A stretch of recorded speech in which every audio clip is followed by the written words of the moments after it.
Kishte një mëngjes të hershëm vjeshte, kur dielli sapo kishte filluar të ngjitej mbi malin e Taraboshit, dhe drita e tij e artë kishte derdhur ngjyrën e mjaltit mbi rrogicën e ngushtë të fshatit. Ajri ishte i pastër, me aromën e druve të djegura dhe të barit të lagur nga vesa e natës. Gjithçka ishte e qetë, gjithçka ishte ashtu si çdo mëngjes tjetër në atë fshat të vogël e të dashur rreth Shkodrës. Deri në momentin kur u dëgjua një zhurmë e çuditshme nga rruga kryesore e fshatit, dhe të gjithë ata që ishin zgjuar herët ngritën kokën me habi. Ishte Antigone, 70 e ca vjeçe, flokë të bardha të mbledhura me kapse, gomane të vjetra në këmbë dhe buzëqeshje të gjerë si qielli i Shkodrës. Ajo po vinte poshtë rrugës me shpejtësi mbi biçikletë, duke i shkelur pedalet me forcë, duke mbajtur timonin me duart e saj që kishin punuar një jetë të tërë dhe duke bërtitur me gëzim si një fëmijë i vogël që ka zbuluar diçka mahnitse. Ata që e pan atë mëngjes nuk mund ta harrojnë dot. Disa të rinj të fshatit që po ktheheshin nga fusha, u ndalën dhe e vëzhguan me gojen e hapur. Fqinja Bukuria, që po uicte lulet e shtëpisë, la ujin të rrjedh nga zorra dhe u kthye drejt rrugës, me sytë e hapur gjerë. Dhe plaku Gjon Leka, që çdo mëngjes ulej në shkallët e dyqanit dhe pinte kafen e tij me ceremoni, u ngrit në këmbë, duke harruar plotësisht kafen. Antigone? Bërtiti ai, me zërin mes habis dhe të qeshurit. Por Antigone nuk e dëgjoi, ose nëse e dëgjoi, nuk e mori parasysh. Ajo po kalonte pranë tyre si era, me flokët e bardha që fluturonin pak nga shpejtësia dhe me atë buzëqeshje që nuk e kishte lënë fytyrën që nga momenti i parë i udhëtimit. Dhe ndërkohë që po largonte në drejtim të fundit të fshatit, dikush e dëgjori të thërriste diçka, fjalë të shkurtra, të gëzuara, pothuajse fëmijërore. Nuk ma zë dot. Kush mund ta kishte imagjinuar atë skenë? Kush mund ta kishte menduar se gruaja e cila kishte rritur 4 fëmijë, kishte punuar tokat me duart e veta, kishte gatuar për gjysmën e fshatit në dasma dhe gëzime, kishte vajtuar dhe kishte gëzuar me çdo familje të asajane, se ajo grua do të bëhej një ditë simboli i çlirimit, kurajos dhe gëzimit të pafund. Por historia e Antigonës nuk fillon atë mëngjes vjeshte.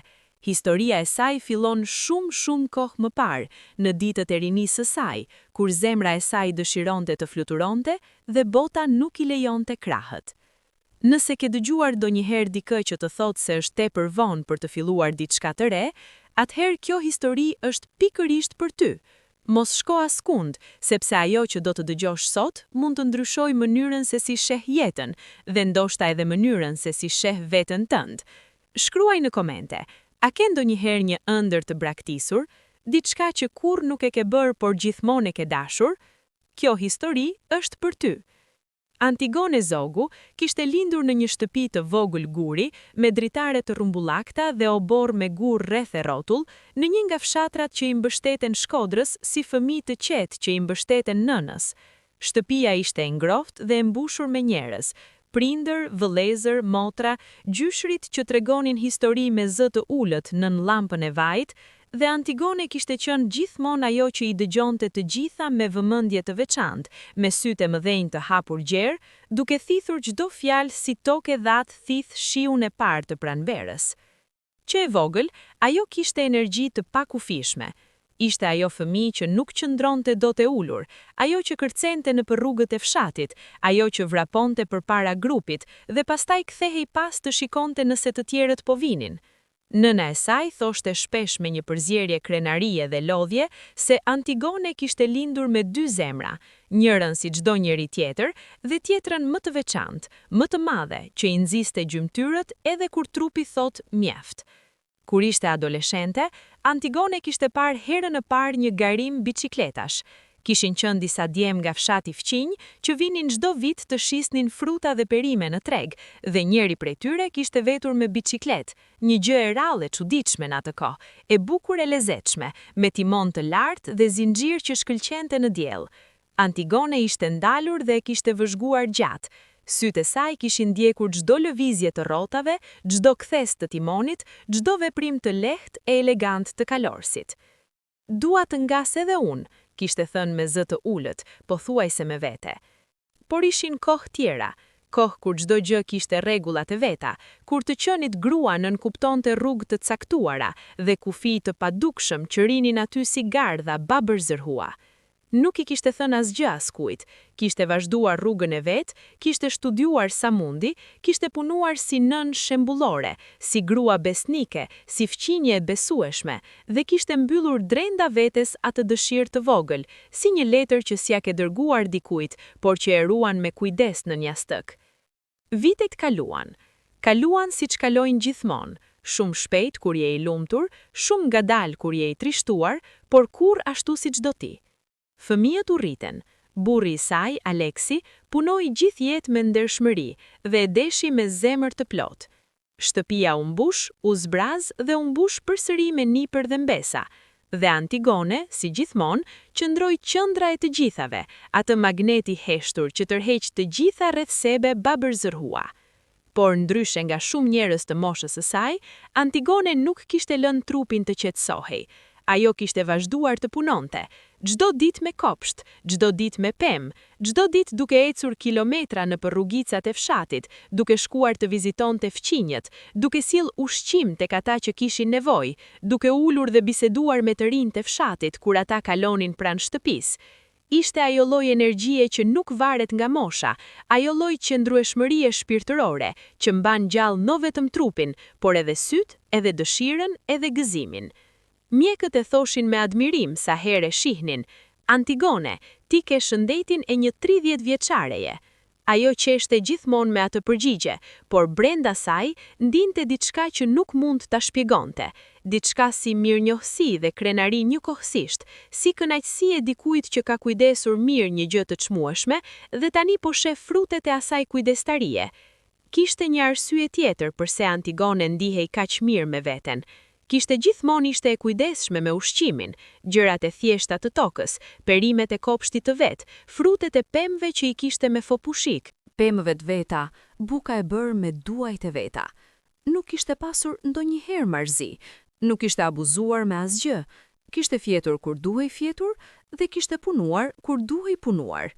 Jeta e rregullt kishte lënë gjurmët e saj, po aq sa edhe natyra e mirë. Dhe pastaj erdhi dita kur gjithçka ndryshoi, jo me bujë, jo me shpërthim, por me atë qetësi të thellë që kanë kthesat e mëdha të jetës kur vinë natyrshëm, si diell pas shiut. Niprit Antigonës e donin me shpirt, kishin si të moshave të ndryshme, disa adoleshent, disa të vegjël ende, por të gjithë pa përjashtim e kishin atë lidhje të veçantë me gjyshen e tyre, atë ndjenjë se pranë Antigonës gjithçka bëhej mirë. Çdo gjë kishte kuptim dhe çdo ditë kishte diçka të bukur për të dëgjuar. Nipi i madh, Renato, ishte 20 e disa vjeç dhe punonte në qytet, por çdo fundjavë kthehej në fshat. Ishte ai lloj djali që ruhej i qetë dhe i sinqert, që nuk bënte gjëra pa arsye, që kishte trashëguar nga gjyshja e tij atë ndjeshmëri të thellë ndaj njerëzve rreth tij. Kur bleu biçikletën, një gjë e re e bukur, me ngjyrë të kuqe dhe frena moderne, e solli me krenari në fshat, duke e çuar para së gjithash te shtëpia e gjyshes. "Gjyshe, shiko", kishte thënë me atë buzëqeshje të gjerë që kishte trashëguar pikërisht nga Antigone. Ajo kishte dalë në obor, kishte fshirë duart në brez dhe kishte parë biçikletën me atë vëmendje serioze që ja kushton dikujt diçka me vlerë.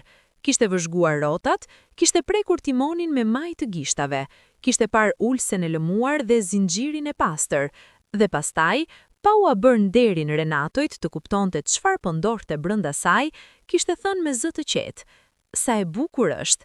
Renato ishte gëzuar, kishte filluar t'i shpjegonte gjyshes teknikalitetet, sa shpejt ishte, sa e lehtë ishte, si funksiononin frenat, dhe Antigone kishte dëgjuar me vëmendje të plot, duke parë biçikletën gjatë gjithë kohës, me ato sy që nuk i takonte t'i kishte një grua e moshës së saj sipas imagjinatës konvencionale, por që i kishte ajo plotësisht, sy të gjallë, të shëndritshëm, të uritur.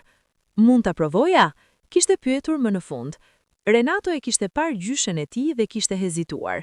"Gjyshe, ti ke bërë ndonjëherë me biçikletë?" "Jo", kishte thënë Antigone thjesht, "por gjithmonë kam dashur."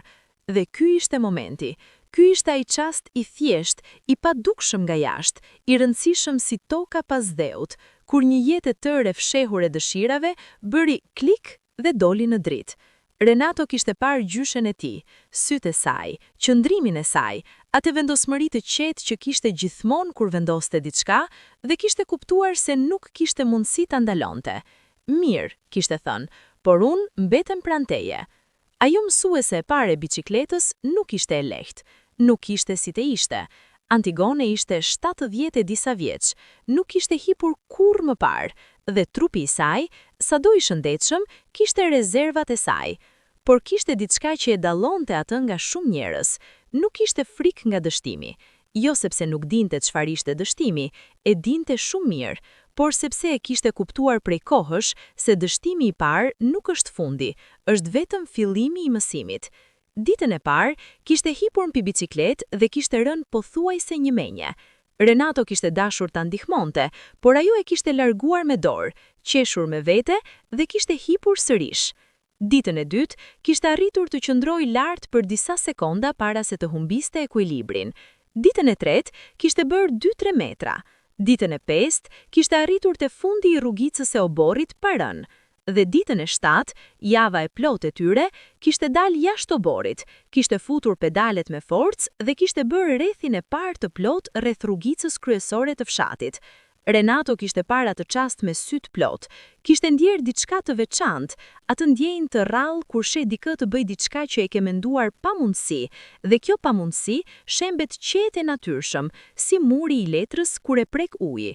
Kishte duar trokitur, kishte bërtitur nga gëzimi, dhe Antigone kishte kthuar kokën duke qeshur, plot djers, pak e lodhur, por me fytyrën e dikujt që sapo ka gjetur diçka që kishte humbur shumë kohë më parë. Fqinjet kishin filluar ta vërenin, ndërkohë që Antigone ushtrohej çdo ditë, me orë të rregullta, me vendosmëri si çdo gjë tjetër që bënte, njerëzit e fshatit filluan të dilnin pak ta shikonin. Disa qeshnin me mirësi, disa bënin komente të ngrohta, disa, kryesisht të moshuarit, vëzhgonin me një heshtim të veçantë, me atë lloj admirimi të fshehur që ka dëshira e pashprehur e dikujt që sheh të tjerët duke bërë ato që ai vetë nuk guxoi. Por kishte edhe disa, pak, por kishte, që shprehnin dyshimet e tyre. Plaka ka bërë çmendëri, kishin thënë disa të moshuar grumbulluar te dykani i fshakit, duke pirë kafen e pasdites. Kur të bjerë dhe thyej ndonjë kock, do ta kuptoj, kishin thënë. Antigone nuk bën gjëra pa menduar, kishte kundërshtuar plaku Gjon Leka, duke i mbrojtur me atë autoritet të qetë që kishin fjalët e tij. Por edhe Gjon Leka, sinqert me veten, kishte patur dyshimet e tij. Ishte gjë e re, gjë e papritur, dhe të moshuarit e fshatit kishin mësuar jetën me kujdes. Ata dinin se entuziazmi i papërgatitur mund të bënte dëm, por Antigone nuk ishte e papërgatitur. Antigone ishte Antigone. Të hapur, duke kuptuar se kjo nuk ishte thjesht një biçikletë, ishte diçka shumë e madhe dhe fillonte udhëtimin e saj të përditshëm në përfshat. Fillimisht, udhëtimet ishin të shkurtra, rrugica e fshatit, rreth i vogël, kthim të shtëpia. Por me kalimin e kohës, rrugët u zgjatën, pastaj u zgjatën edhe më shumë, dhe pastaj filloi diçka që askush nuk e kishte pritur. Jo, as vet Antigone. Filluan të rinjt. Fshatrat rreth Shkodrës kanë gjithmonë grupin e tyre të rinjve. Djemt dhe vajzat e moshës rish 18 deri 25, ata që kanë energji në tepric dhe shpesh nuk dinë si ta shpenzojnë. Disa shkojnë në qytet, disa qëndrojnë dhe punojnë tokën, disa gjejnë mënyrat e tyre për t'i kaluar ditët, dhe një nga mënyrat e preferuara të grupit të fshatit ku jetonte Antigone ishte biçikleta.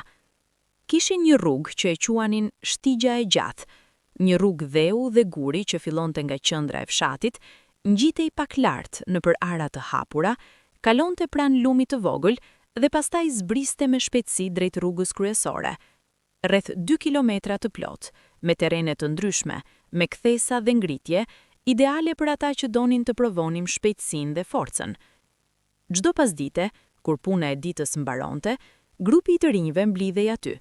Ishim 5-6 goca e djema rregullisht: Ardiani, Klajdi, Marinela, Fioralba, Blerim dhe të tjerë që vinin e shkonin, dhe garimin e bënin si lojë, si ritual, si gjë e tyre e veçantë. Kishin edhe hierarkinë e tyre, Ardiani ishte zakonisht I pari, sepse kishte biçikletën më të mirë dhe kishte edhe aftësinë fizike, dhe askush nuk ishte mundur ta kalonte shpesh. Ditën kur Antigone I takoi herën e parë aty, kjo nuk ishte planifikuar nga askush. Ajo kishte dalë për udhëtimin e saj të zakonshëm të pasdites, I cili tani kishte arritur të jetë gati 2 orë I gjatë, dhe kishte rastisur rrugën e shtigjes së gjatë, pikërisht kur grupi të rinjve ishte duke u grumbulluar në fillim të saj. Kishin parë njëri tjetrin, kishte pasur moment heshtje. Pastaj Ardiani, me atë gëzim pakës tallës të rinjve, kishte thënë: "Mos do të vish me ne gjyshe?" Kishte qenë vërejtje e mirë kuptuar si shaka. Nimeni nuk e kishte pritur përgjigjen reale. "Pse jo?" kishte thënë Antigone qetësisht. Heshtja kishte zgjatur 2 sekonda. Pastaj Klajdi kishte qeshur, jo me keqdashje, por me atë befasi të pastër të dikujt që nuk e ka parashikuar rjedhën. "Ju seriozisht?" "Seriozisht," kishte thënë Antigone, dhe kishte pozicionuar biçikletën në resht me të tjerët. E kishin lënë. Çfarë tjetër mund të bënin? Dhe kishe filluar gara. Ardiani kishte nisur I pari, siç bënte gjithmonë. Pastaj kishin nisur të tjerët, njëri pas tjetrit, me shpejtësi të plotë. Dhe Antigone, me biçikletën e Renatoit, me goma të vjetra, me flok të bardha, kishte filluar edhe ajo. Nuk e kishte fituar atë garë, nuk ishte as si ta fitonte. Ishte hera e parë, biçikleta nuk ishte e saj, dhe të rinjt kishin muaj praktik në atë rrugë. Por kishte arritur të mos mbetet shumë prapa. Kisha arritur e fundit, por jo shumë larg fundit, dhe kur kishte mbërritur te fundi, duke marrë frym me forcë dhe qeshur njëkohësisht, grupi I të rinjve kishte pritur me duartrokitje spontane. "Gjyshe, ti je çmendur," kishte bërtitur Marinela me admirim të sinqert. "Jo," kishte thënë Antigone duke marrë frym thellë. "Unë jam thjesht e vonuar, por jam këtu." Askush nuk di saktësisht si I kishin kuptuar ata të rinja të ditë se kjo nuk ishte aventurë e rastit, por kishin kuptuar, sepse Antigone kishte kthyer kokën drejt shtigjes, kishte parë shtegun me sytë si dikush që mat terrenin dhe kishte thënë: "Nesër garojmë sërish." Nga ajo ditë, diçka ndryshoi në fshat, jo me një herë, jo me bujë, por gradualisht, si ndryshon ngjyra e gjetheve kur vjen vjeshta. Çdo mëngjes, para se të rrihej plotësisht dielli, Antigone dilte, dhe çdo pasdite, kur grupi I të rinjve mblidhej te shtigja e gjatë, ajo ishte atu. Nuk e kishin ftuar fillimisht, kishte ardhur vetë, dhe kur kishin kuptuar se kjo nuk ishte rastësi, por zakon, se Antigone kishte vendosur që ky ishte pjesë e jetës së saj tani, e kishin pranuar me atë lehtësi të veçantë që kanë të rinjt kur hasin diçka autentike dhe të papritur. Por pranimin nuk e kishin bërë pa rezistencë fillimisht. Ishte Blerimi, djali më rezervuar I grupit, ai që fliste pak, por mendonte shumë, që një ditë e kishte ndalur Ardianin mënjan dhe I kishte thënë me shqetësim të vërtet: "Po sikur të lëndohet, po sikur të bjerë dhe të thyej kock, kush merr faj?" Ardiani kishte menduar pak. Pastaj kishte thënë: "Ti e ke parë si ngjet? Ti e ke parë si frenon? Antigone nuk është njeri që bjerë lehtë." Dhe kishte qenë e vërtet, sepse ndërkohë, me javë praktike çdo ditë, Antigone kishte fituar kontroll mbi biçikletën që befasonte. Nuk ishte thjesht çështje muskujsh, ishte çështje kuptimi. Ajo e kuptonte terrenin me intuicion, e kuptonte kur duhej frenuar dhe kur duhej shtuar shpejtësinë, e kuptonte si të mbante ekuilibrin edhe kur shtegu bëhej I ngushtë apo I pabarabartë. Kishte edhe diçka tjetër. Antigone kishte mençurinë që Ardiani ishte I pari që kishte filluar t'i jepte këshilla teknike.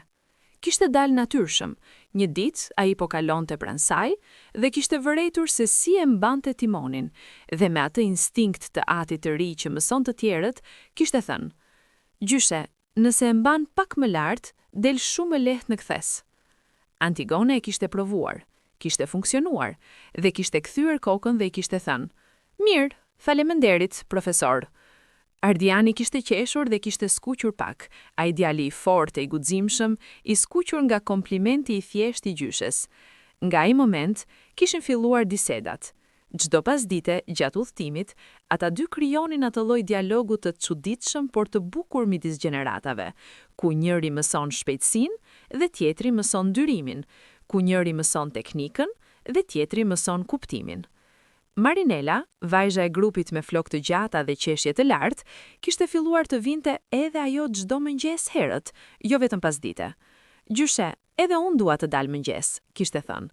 Edhe kështu kishin filluar mëngjeset e përbashkëta, Antigone dhe Marinela, duke ngjith rrugicën kryesore të fshatit, kur ajri ishte ende i ftohtë dhe ret ende po mendoheshin nëse do të largoheshin apo qëndronin. Fioralba, vajza më e re e grupit, fillimisht e kishte parë Antigonen me atë dyshim të butë të adoleshentëve, kur nuk dinë si të kategorizojnë diçka. Por një ditë, pas një gare ku Antigone kishte pasur garuar fort dhe kishte arritur ta kalonte blerimin, Fioralba kishte thënë me sinqeritet të plotë: "Gjyshe, ti je njeri i jashtëzakonshëm."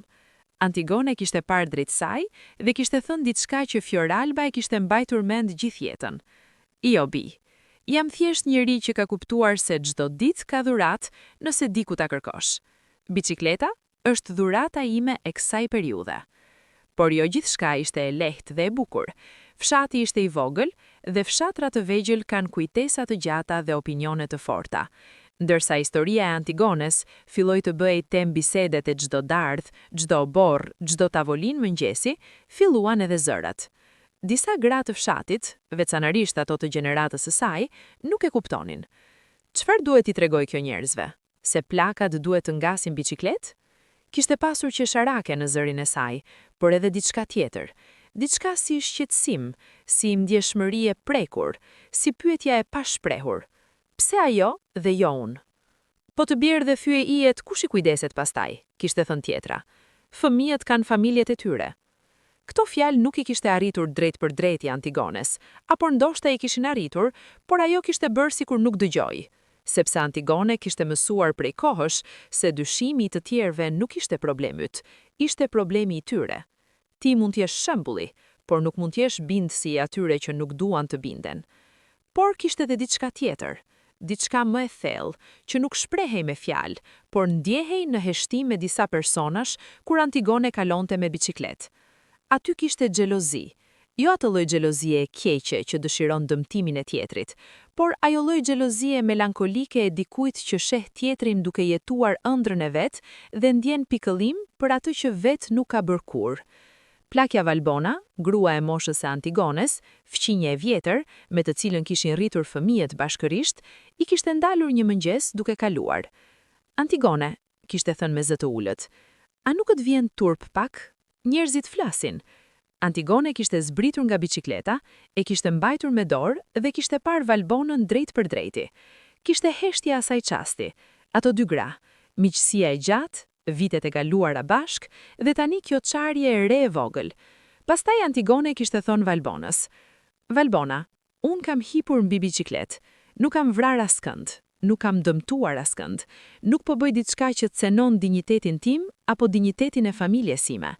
Njerëzit flasin gjithmonë, kur bën diçka, kur nuk bën diçka, kur jeton, kur vdes.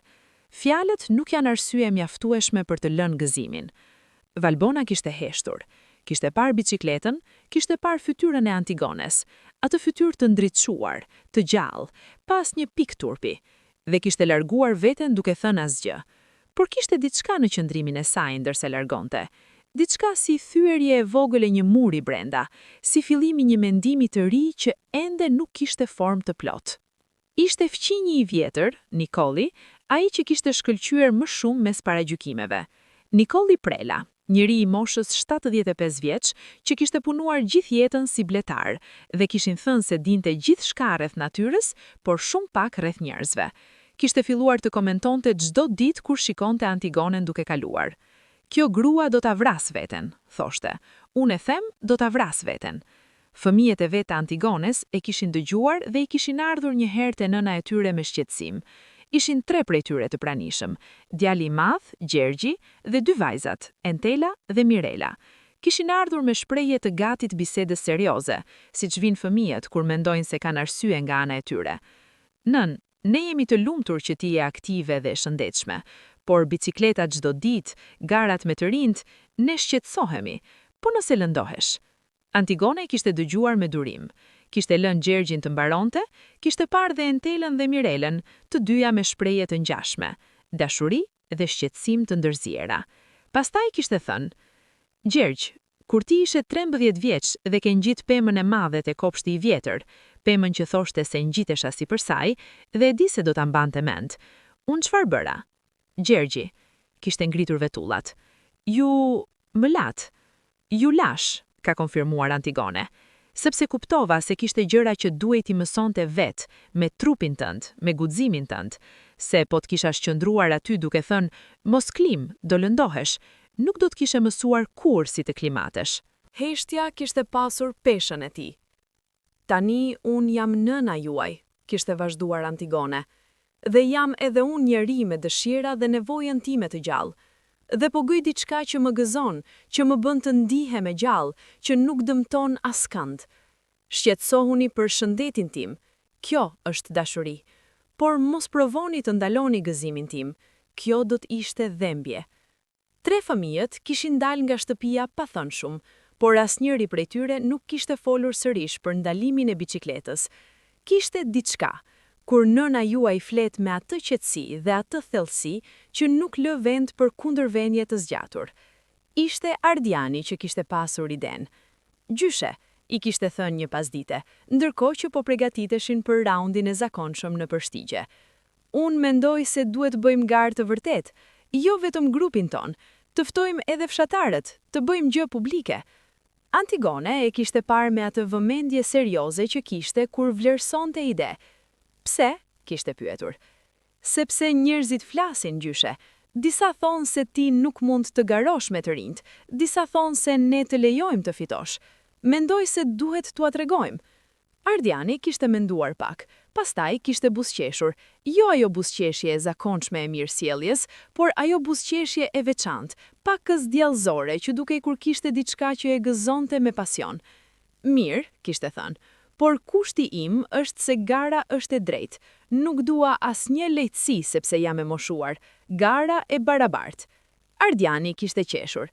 Natyrisht. Fjalin e kishin përhapur brenda 2 ditësh, siç përhapen fjalët në fshatrat e vogla, shpejt dhe pandales, nëpër kafet dhe oborët dhe rrugicat e ngushta. Ka garë biçikletet e shtigja e gjatë, grupi i Ardianit kundër gjyshes Antigone. Reagimet kishin qenë të ndryshme.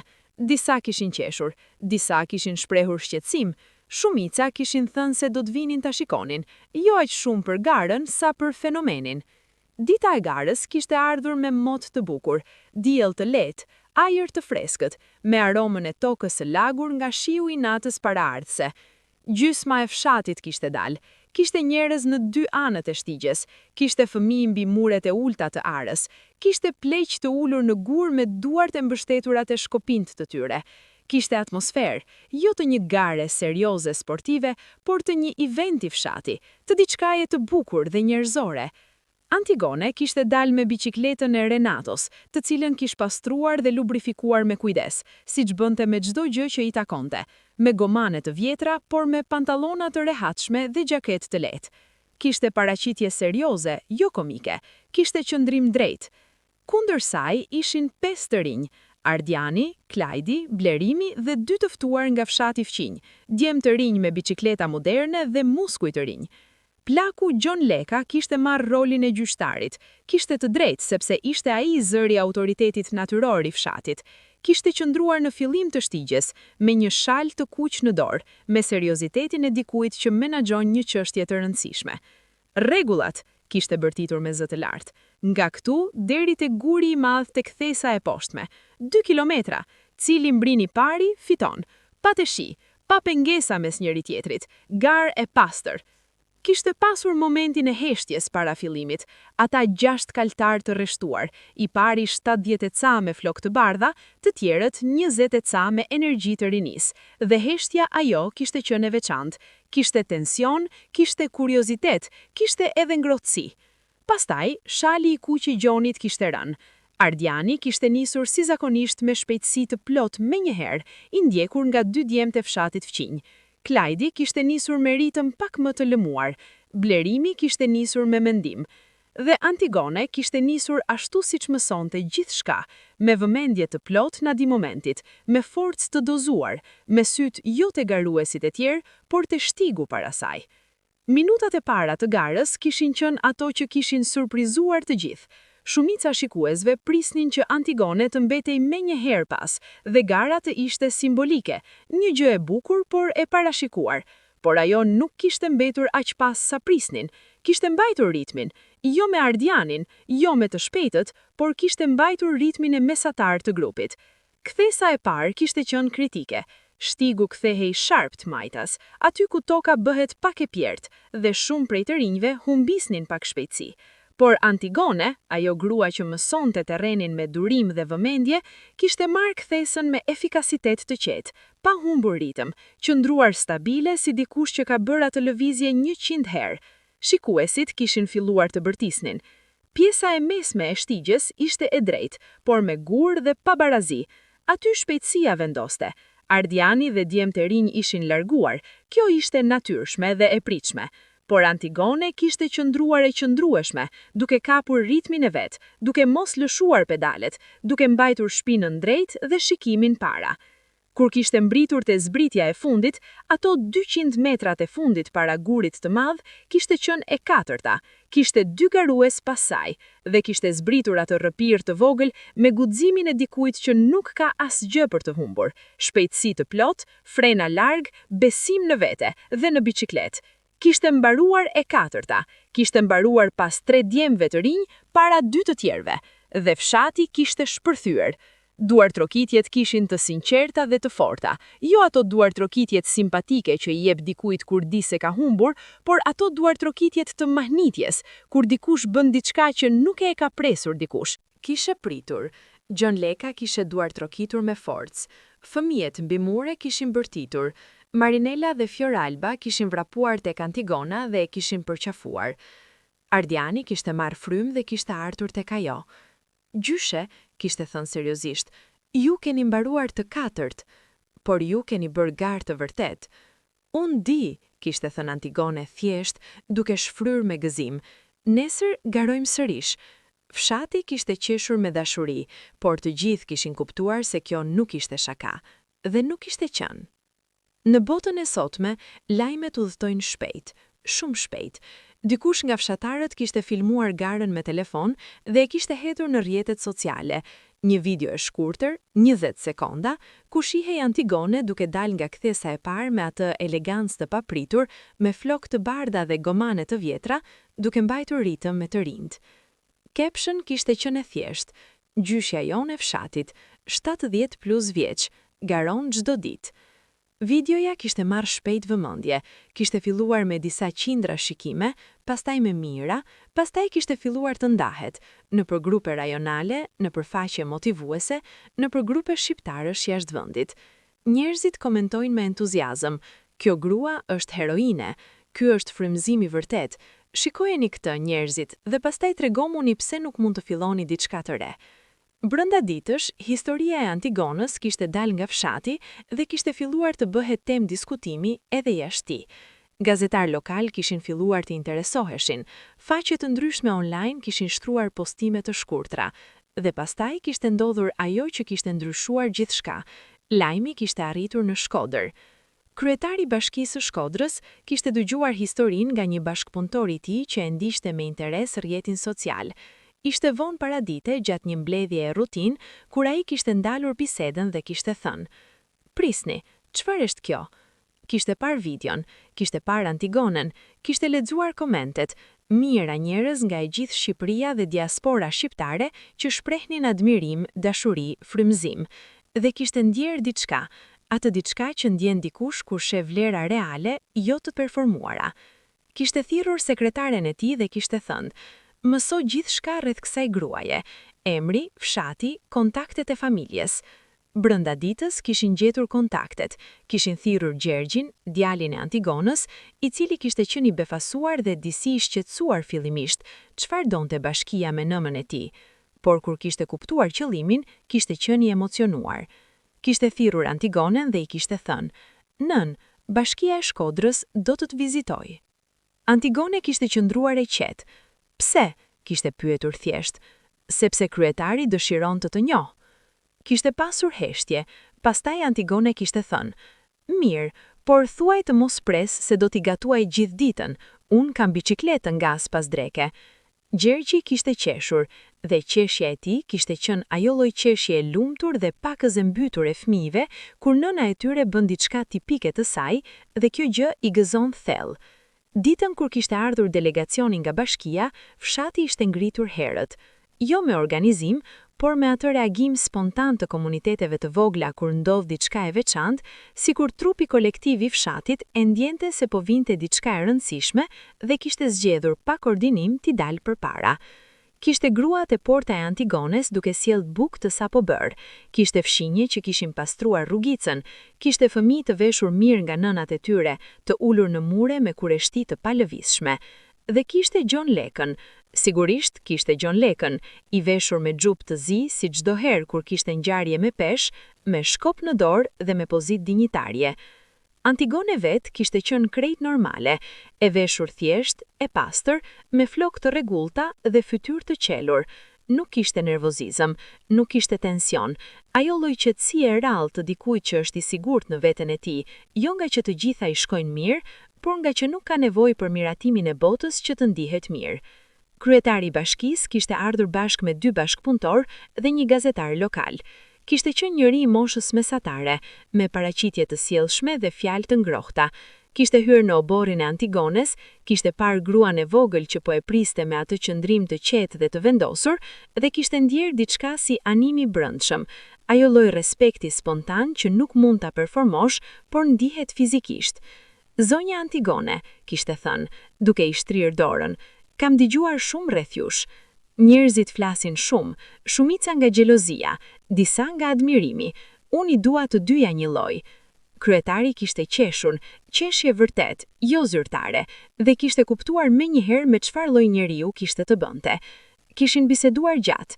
Kryetari kishte dashur të dëgjonte historinë direkt nga Antigone, jo nga media, jo nga komentet, por nga goja e saj. Dhe Antigone kishte treguar, me atë zë të lëmuar dhe sinqert, gjithçka, nga dëshira e rinis, tek mësimi me biçikletën e nipit, tek garat me të rinjt, tek mëngjeset e hershme dhe pasditet e zhurmueshme.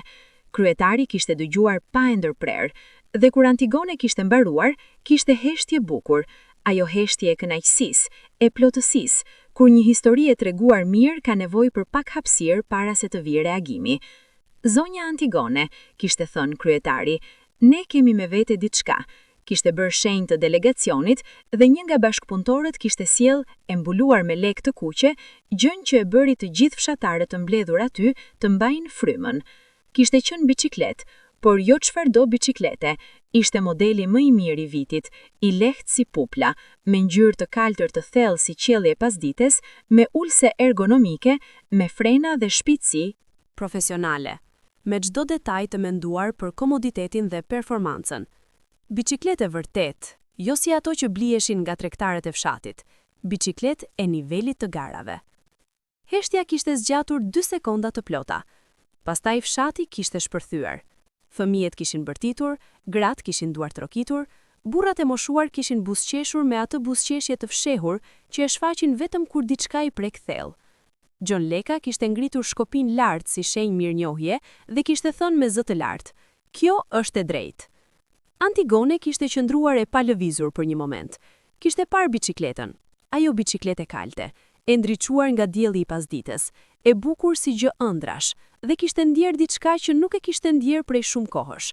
Kishte ndjer se bota e shihte, jo si nën, jo si gjyshe, jo si plake e fshatit, por si njeri i plot, me dëshirat e veta, me vlerat e veta, me historinë e vet që meritonte të dëgjohej. Kishte prekur timonin me majë të gishtave, ashtu siç kishte prekur herën e parë biçikletën e Renatojt, dhe kishte thënë me zë të ulët, pothuajse vetëm për vete: "E bukur." Pastaj kishte ngritur kokën dhe kishte parë kryetarin drejt. "Faleminderit," kishte thënë. 2 fjalë të thjeshta, por pesha e tyre kishte qenë e madhe, sepse faleminderit i Antigones nuk ishte faleminderit protokollar.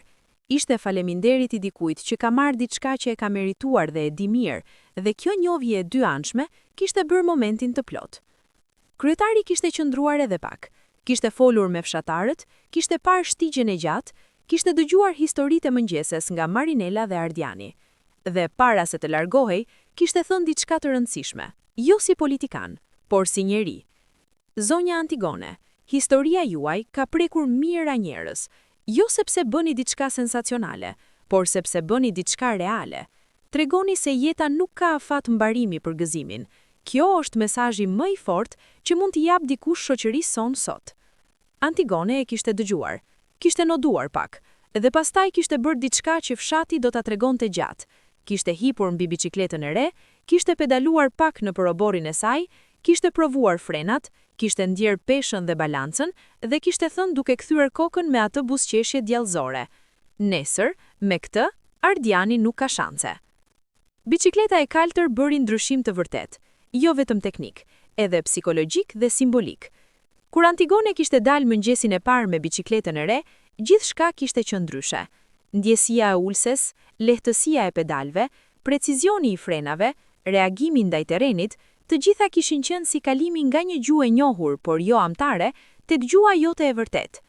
Antigone kishte ndjer biçikletën si zgjatim të trupit të saj, jo si mjet i huaj që po përpiqej ta kontrollonte. Ardiani e kishte parë atë mëngjes të parë me biçikletën e re dhe kishte thënë sinqerisht: "Gjyshe, tani kemi problem." Kishte qenë shaka, por gjysma e shakas kishte serioze, sepse me biçikletën e duhur, aftësia e Antigones ishte shfaqur më e qartë: kontroll, ritëm, mençuri e terrenit. Ato gjëra që kishin qenë gjithmonë aty, tani kishte marrë mjetet e duhura për t'u shfaqur plotësisht. Garat e pasdites morën dimension të ri. Tani nuk ishte më pyetje nëse Antigone do të mbaronte e fundit apo gati e fundit. Ishte pyetje se sa afër të rinjve do ta rinte. Dhe kjo pyetje kishte tension të vërtet, kishte kureshteri të vërtet, kishte garë të vërtet. Javën e parë me biçikletën e re, Antigone kishte mbaruar 2 herë të tretën dhe 1 herë të dytën, pas Ardianit, por para të gjithëve të tjerëve. Kur kishte mbaruar herën e parë të dytën, kishte pasur moment kur edhe ajo vetë kishte e befasuar. Kishte parë rezultatin sikur nuk i besonte, pastaj kishte qeshur, qeshje e lirë, e lartë, e gëzueshme, dhe kishte thënë: "Unë se prisne këtë as vetë." Ardiani kishte mbaruar të pare, kishte kthyer kokën dhe kishte parë Antigonen pas tij, jo shumë larg pas, por pas, dhe kishte ndjer diçka të çuditshme. Kishin qenë emocione të ndërziera, gëzim për suksesin e gjyshes, krenari si njëri që e kishte ftuar atë fillimisht, por edhe, nuk e mohonte, sfida e vërtet. Tani Antigone nuk ishte simbol romantik i përpjekjes, ishte rival real. Gjyshe, kishte thënë një ditë me seriozitet: "Nesër garojmë me seriozitet të plot, pa mëshirë." Antigone e kishte parë: "Ardian, unë kur nuk kam dashur mëshirë, e ke gabim nësi ke menduar se doja." Ndërkohë, fama e Antigones kishte vazhduar të rritej jashtë fshatit. Gazetari që kishte qenë me kryetarin kishte shkruar artikull, jo artikull të vogël rubrike, por reportazh të gjatë, me foto, me citate, me ngjyrë dhe atmosferë. Kishte shkruar rreth biçikletës, rreth shtigjes, rreth Ardianit dhe grupit, rreth gëzimit të Antigones dhe qetësisë së saj filozofike.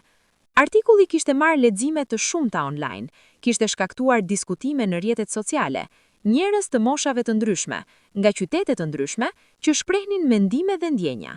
Disa kishin shkruar rreth prindërve dhe gjyshërve të tyre, duke thënë se historia e Antigones i kishte bërë të mendojnë ndryshe.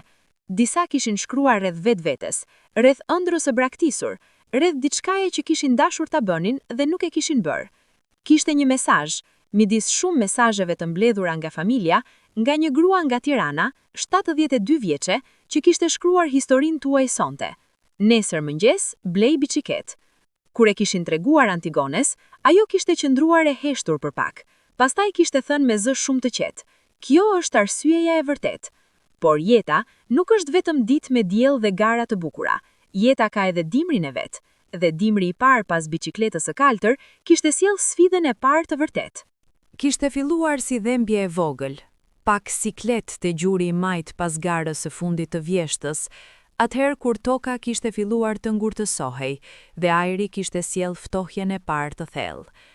Antigone e kishte injoruar fillimisht, siç injorojnë njerëzit e fortë dhembjet e vogla, me bindjen se do kaloj vetë. Por nuk kishte kaluar, kishte qëndruar, pak e pak, si zë i ullët i vazhdueshëm. Mjeku i fshatit, doktor Ismaili, njëri i moshës 50, i sjellshëm dhe i drejt për drejt, e kishte parë dhe kishte thënë me qetësi profesionale: "Antigone, kjo është normale. Keni punuar shumë trupin dhe ai ka nevojë për pushim. Dimrin e kaloni brenda, pranverën nisni sërisht. Ajo kishte dëgjuar me atë vëmendje serioze të saj. Pastaj kishte pyetur, sa dimër? Disa muaj, kishte thënë doktori. Kishte pasur heshtje. Pastaj, mirë.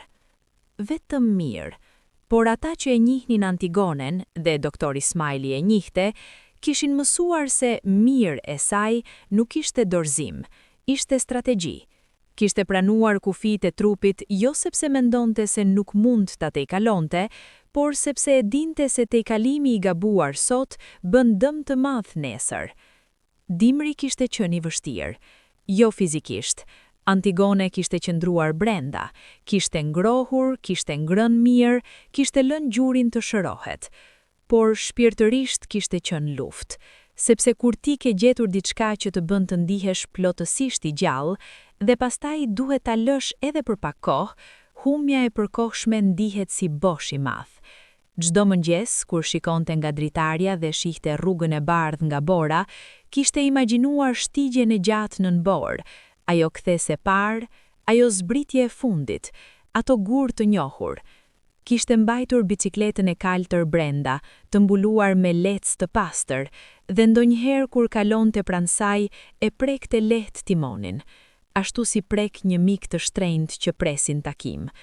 Por Antigone nuk kishte humbur kohën, kishte bërë gjëra të tjera, gjëra që kishte shtyrë gjatë, gjëra që kishin pritur.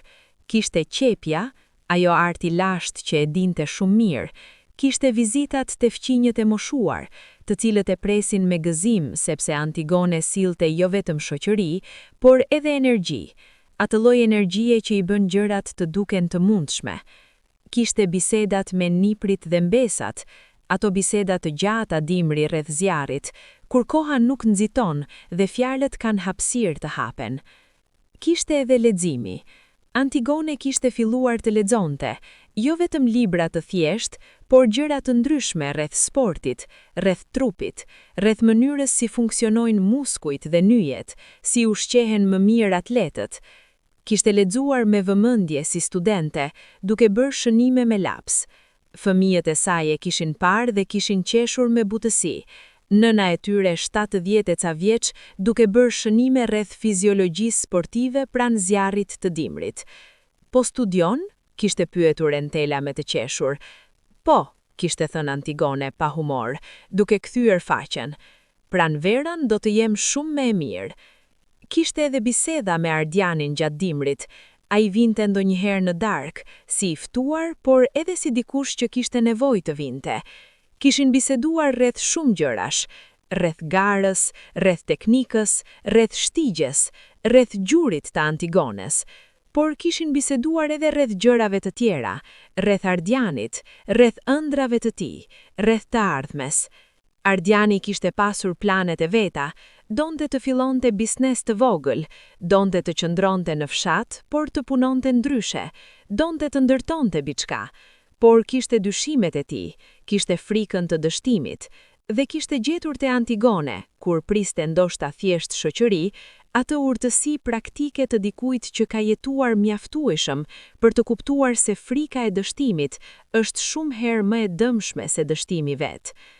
Ti ke filluar biciklet në moshën 70, kishte thënë Ardiani një darkë, me pyetje drejt për drejt. Po, kishte thënë Antigone thjesht. Por frika nuk është arsye e mirë për mos fillim, është vetëm ndjenjë, dhe ndjenjat kalojnë nëse ecën. Ardiani kishte menduar pak. Po nëse dështoj? Ke filluar sërisht, kishte thënë, ashtu si ishte gjëra e vetë kuptueshme. Ashtu si që ran nga bicikleta ditën e parë dhe u ngrita sërisht. Dallimi mes njeriut që ja del dhe atij që nuk ja del, nuk është se njëri bie e tjetri nuk bie, është se njëri ngrihet herën e dytë dhe tjetri qëndron poshtë. Ato fjalë Ardiani i mbajti, dhe muaj më vonë, kur kishte filluar punën e tij të vogël dhe gjërat kishin qenë të vështira fillimisht, i kishte kujtuar gjithmonë dhe ngrihej. Pranvera kishte ardhur me dhimbjen e bukur të gjërave të pretuara shumë gjatë. Dita kur Antigone kishte nxjerr biçikletën e kaltër nga dhoma ku kishte fjetur tër dimrin, kishte qenë ditë e ngrohtë, me lule të para të pranverës duke shfaqur syt në përbarrin e gjelbër të oborrit. Kishte pastruar biçikletën me kujdes, çdo pjesë, çdo kënd, kishte kontrolluar frenat dhe zinxhirin, kishte rregulluar ulsen pak, kishte fryrë rrotat. Pastaj kishte hipur, dhe kishte diçka magjike në atë moment të parë. Trupi i saj e kishte kujtuar menjëherë, muskulatura e kishte kujtuar ekuilibrin, duart kishin kujtuar shtypjen e duhur të timonit, këmbët kishin gjetur menjëherë ritmin e pedaleve. Si noti, kur e din, trupi e din, dhe dimri nuk e harron. Kishte bërë rrethin e parë të oborrit duke qeshur. Pastaj kishte dal nga oborri i fshatit dhe kishte ngjit rrugicën kryesore të fshatit, dhe kishin dal njerëzit. Kishte qenë si dikur, si mëngjesi i parë i vjeshtës, por me diçka shtesë tani. Historia kishte ardhur rreth rrotull. Tani kur njerëzit shikonin Antigonen, shikonin diky që kishin dëgjuar, e lexuar, e admiruar edhe nëpër ekrane. Dhe kjo shtesë kishte shfaqur admirimin e fshehur të atyre muajve dimri. Plakja Valbona, ajo grua me të cilën kishte pasur bisedën e vjeshtës rreth turpit dhe fjalëve të njerëzve, kishte dal nga porta e saj dhe kishte parë Antigonen duke kaluar. Kishte heshtur pak, pastaj e kishte bërtitur. Mirë se erdhe, Antigone. Antigone kishte ngadalsuar dhe kishte parë Valbonën me buzëqeshje. Kishte kuptuar çfarë kishte brenda atyre dy fjalëve, edhe kishte kuptuar se kthimi i pranverës nuk ishte vetëm i saj. Grupi i të rinjve kishte pritur. Kishin qenë aty Ardiani, Marinela, Fioralba, Blerim, Klajdi, të gjithë plus disa të rinj të tjerë që kishin dëgjuar historinë gjatë dimrit dhe kishin dashur të ishin pjesë e grupit tani. Shtigja e gjatë kishte pritur edhe ajo, e lagur pak nga shiu i fundit, me lule të vogla pranvere nëpër skajet, me ajrin e freskët që mbante gjurmët e dimrit dhe shenjat e fillimit të rinj kohësisht. Gati? Kishte pyetur Ardiani me buzëqeshje të gjerë. Gati, kishte thënë Antigone, duke u pozicionuar pranë tij. Kishin nisur, dhe biçikleta e kaltër kishte kënduar në përshtigjen e njohur si diçka e gjallë, rrotat mbi çakëll dhe bar, zinxhiri duke punuar me qetësi, frymëzimi i dimrit i kthyer në energji pranvere. Ajo garë e pranverës kishte qenë ndryshe, kishte qenë jo vetëm gara midis njerëzve, kishte qenë gara kundër kufive, kundër kohës, kundër idesë se mosha ka vendosur çfarë je. Edhe kur Antigone kishte mbaruar e treta atë ditë, pas Ardianit dhe pas një djali të ri nga fshati fqinj, por para të gjithë të tjerëve, nuk kishte qenë vetëm rezultat sportiv, kishte qenë deklarat. Pranvera kishte sjellë edhe ripërtëritje tjetër, ripërtëritje komuniteti. Njëra nga gjërat që kishte ndodhur gjatë dimrit, ndërkohë që Antigone kishte pushuar por historia e saj kishte vazhduar të jetonte në rrjete sociale dhe biseda, kishte qenë se disa njerëz të tjerë kishin filluar të mendojnë ndryshe rreth vetes. Nuk ishte diçka e organizuar, nuk ishte qenë plan, kishte qenë ajo reagim organik i komunitetit ndaj shembullit të vërtetë. Plaku Ramiz, 73 vjeç, i cili kishte kaluar vitet e fundit duke thënë se ishte shumë i vjetër për çdo gjë të re, kishte filluar të ecte çdo ditë. Jo biçikleta, kishte qenë i qartë me veten se biçikleta nuk ishte e tija, por ecje. Çdo mëngjes, 1 orë, nëpër rrubicën e fshatit dhe rrotull. Kishte thënë kushërisë së tij: "Nëse Antigone ngjet biçikleta, unë mund të ec." Grupi i grave të fshatit, ato gra të moshtave 50 deri në 65, që zakonisht takoheshin vetëm nëpër dasma dhe funerale, kishin filluar takime të rregullta pasdite. Jo biçikleta, por gjëra të tjera, kopsht komunitar, punime dore, shëtitje grupore nëpër malet e afërte. Kishte qenë Marinela, vajza e re e grupit Ardianit, ajo që i kishte ftuar fillimisht, e frymëzuar nga mënyra si Antigone kishte mbledhur rreth saj të rinjt. Edhe Valbona kishte bërë diçka të paparashikueshme, kishte blerë bicikleta, jo si Antigone, jo me gara, thjesht bicikleta për oborin dhe rrugicën pranë shtëpisë, për të lëvizur pak, për të ndjer atë liri të vogël. Kishte qenë nata kur e kishte preguar Antigonen me turp të butë dhe gëzim të fshehur, dhe Antigone e kishte përqafuar pa fjalë, dhe ky përqafim kishte thënë gjithçka. Fshati po ndryshonte, ngadalë, pa zhurmë, por po ndryshonte, dhe motori i ndryshimit kishte qenë një grua e vogël me flokë të bardhë dhe bicikleta kaltër. Ishte pasdite e ngrohtë pranvere, kur kishte ardhur ekipi I televizionit. Jo kanal lokal këtë herë, kishte qenë program nacional, ai lloji emisioni që shikonte gjithë vendi me prezantues të njohur dhe kamera profesionale. Kishin ardhur 4 njerëz, prezantuesen, kameramanin dhe 2 persona teknik, dhe kishin stonduar në fshat pothuajse tërë ditën. Antigone kishte qenë, si gjithmonë, e qetë, por kishte diçka interesante, kamera nuk e kishte ndryshe. Disa njerëz, kur vjen kamera, bëhen personazhe të vetvetes, ata lloj njerëzish që fillojnë të performojnë. Antigone kishte qenë saktësisht një lloj si çdo ditë tjetër. Kishte parë kamerën, kishte thënë mirëmëngjes, me atë natyrali dhe kishte vazhduar me aktivitetin e saj. Prezantuesja, grua e moshës 35 vjeç, profesionale dhe ngrohtë, kishte bërë intervistën gjatë pasdites, ulur në oborin e Antigones me kafe e ëmbëlsira të bëra nga vet ajo. Kishte pyetje të shumta, rreth historisë, rreth biçikletës, rreth të rinjve, rreth filozofisë së jetës. Por kishte qenë një pyetje vetme që kishte bërë diçka të veçantë, kishte bërë Antigonen të heshtë për një moment, të shikoj poshtë dhe pastaj të ngrej kokën me ato sy paksa të lagur. Zonja Antigone, nëse mund t'i thoshit vetes tuaj të re, asaj vajzës që kishte parë biçikletën e djalit ve fruta dhe kishte thënë, dua ta ngas edhe unë, çfarë do t'i thoshit? Heshtja kishte zgjatur pak, kamera kishte kapur e të heshtje, dhe ata që shikonin programin 2 javë më vonë, do të kujtonin gjatë ato sekonda heshtje, sepse në to kishte jetë e tërë ngëçet. Pastaj, Antigone kishte thënë, do t'i thosha, mos prit se bota të jap leje, mos prit se kushtinet të bëhen perfekte, mos prit se të tjerët të thonë se je gati. Biçikletat dhe ëndrat nuk presin askënd. Ti duhet të zhvesh tek ato. Kishte pasur heshtje të shkurtër, pastaj kishte vazhduar edhe me zë edhe më të qetë. Unë prita shumë, jo sepse kisha frikë, por sepse kur nuk kisha pyetur veten nëse isha e lirë të doja diçka vetëm për mua. Gjithmonë doja gjëra për të tjerët, për fëmijët, për burrin, për fëmijët, dhe kjo është mirë, kjo është jetë e pasur, por isha harruar veten. Edhe kur nepi im solli bicikletën, e kuptova se gëzimi im personal nuk ishte luks, ishte e drejtë. Prezantuesja kishte bërë shpirt, kamera kishte regjistruar, dhe kur emisioni ishte transmetuar, ato fjalë kishin shkaktuar diçka, mesazhe, thirrje, postime, biseda nëpër familje shqiptare nga Tirana deri Gjermania, deri New Yorku. Njerëz që kishin qajtur, njerëz që kishin thirrur prindërit e tyre pas shumë kohësh, njerëz që kishin hapur kutit ku kishin mbyllur ëndrat e hershme. Por historia e plotë e Antigonës nuk mund të tregohet pa bisedat me fëmijët e saj, ata 4, sepse kthesa e biçikletës nuk kishte ndikuar vetëm jashtë familjes, kishte ndikuar edhe brenda.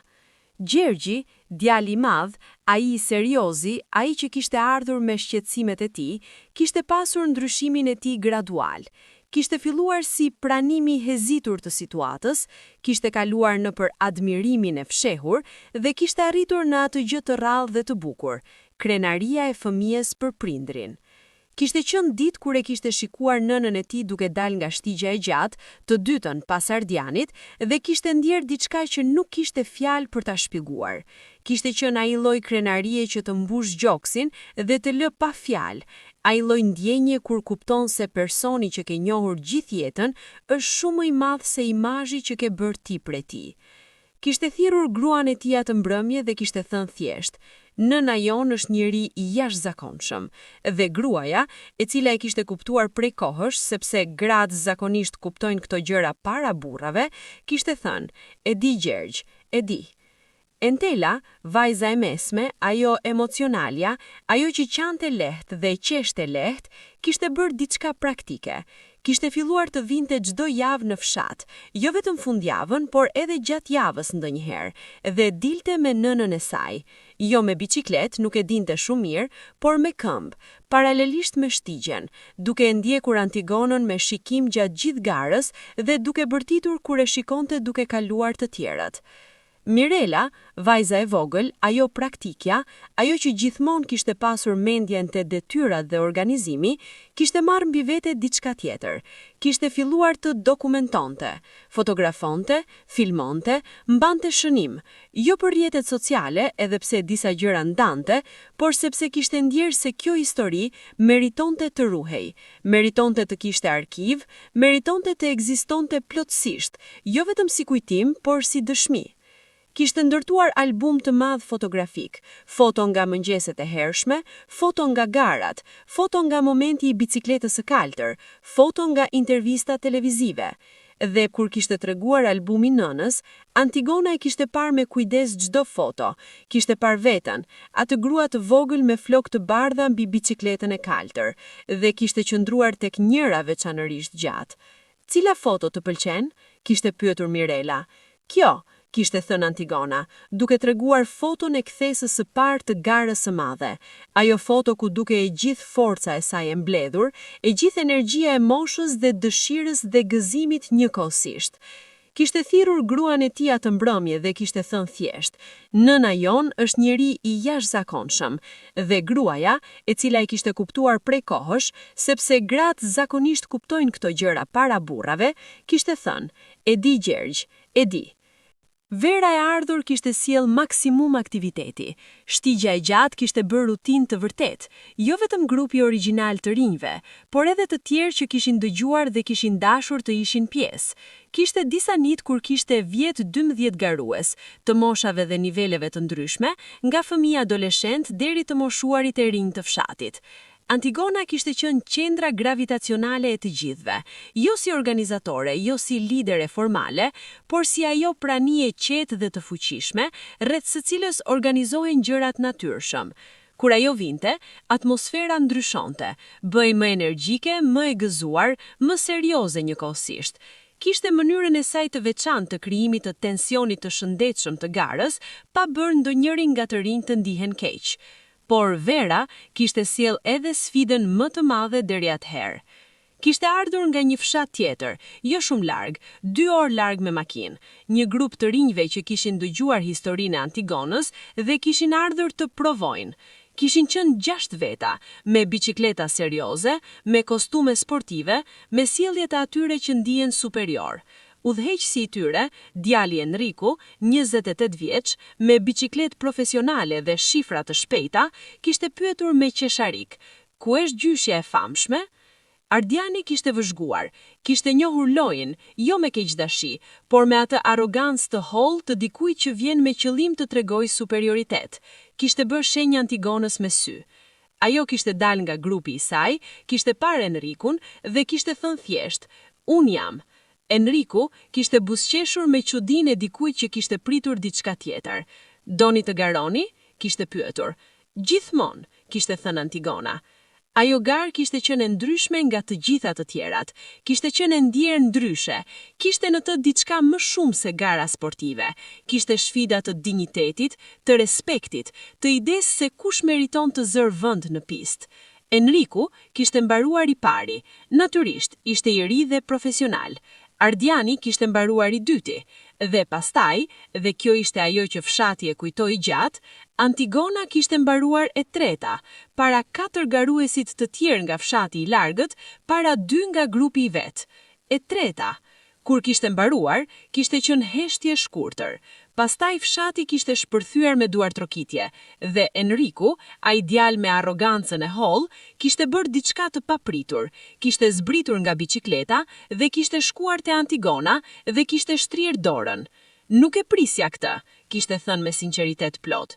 Antigona kishte marrë dorën e tij, kishte thënë: "Unë e prisja." Midis të gjitha gjërave që kishin ardhur nga fama e re e Antigonës, mesazhet, vizitat, intervista, kishte qenë një gjë e vetme që e kishte prekur ndryshe nga të gjitha të tjerat. Kishte qenë letër e vërtet, me zarf dhe pull postare, shkruar me dorë. Kishte ardhur nga një grua e quajtur Teuta, 76 vjeç, nga një qytet i largët.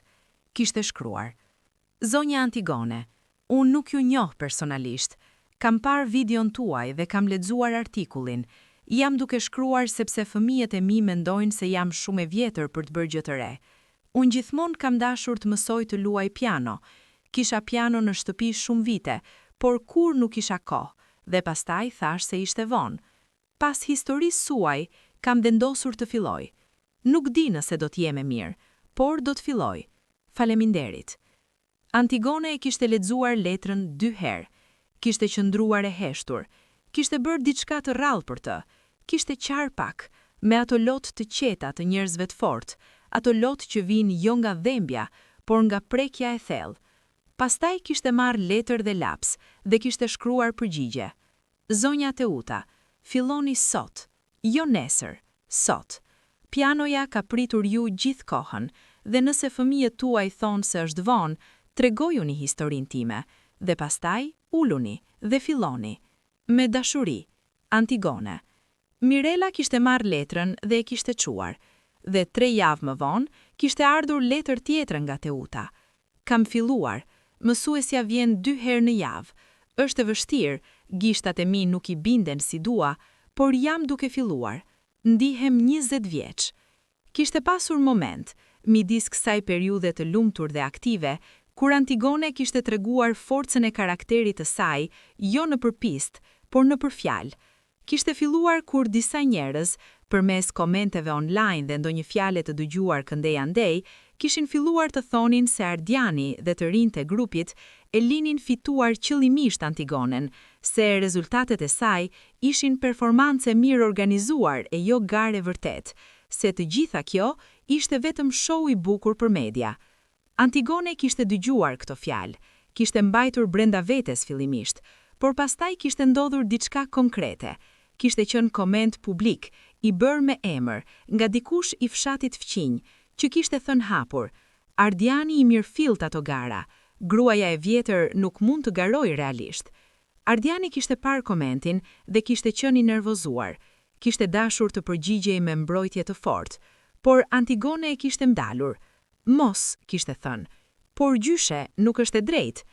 Ardian, kishte thënë ajo me zë të qetë por të prerë, njerëzit që nuk mund ta pranojnë gjën e vërtet, gjejnë shpjegimin e tyre. Nuk mund t'i bindesh me fjalë, mund t'i bindesh vetëm me garë. Kishte bërë pauzë. Organizoje garën tjetër. Fto njerëz nga jashtë, garues që nuk më njohin, nuk kanë arsye të më lënë fituar, dhe do të shohim. Ardiani kishte pasur goja hapur, pastaj kishte buzëqeshur ngadalë.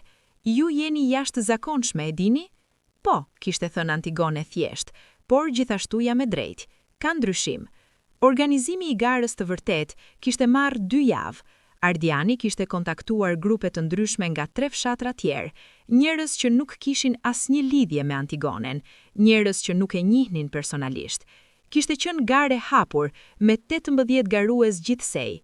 Kishte qenë transmetuar live në rrjetet sociale nga Mirela. Antigone kishte mbaruar e pesta, nga 18 garues e pesta. Mes tyre kishte pasur 4 garues shumë të rinj dhe shumë të shpejt, ata të parët. Por e pesta nga 18-ta ishte numër real, ishte rezultat real, ishte dëshmi reale.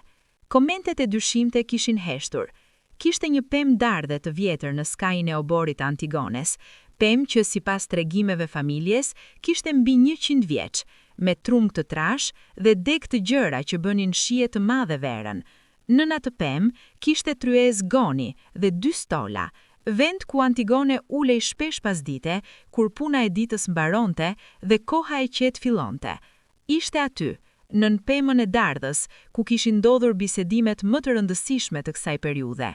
Kishte qenë pas dite e vonë vere, kur Fioralba, vajza e re e grupit, ajo që kishte thënë dikur, gjyshe, ti je njeri i jashtëzakonshëm, kishte ardhur dhe ulur pranë Antigones, me shprehjen të dikujt që ka diçka të rëndë brenda. Kishte qenë histori e njohur, dashuria, shpresa, zhgënjimi, dyshimi për të ardhmen.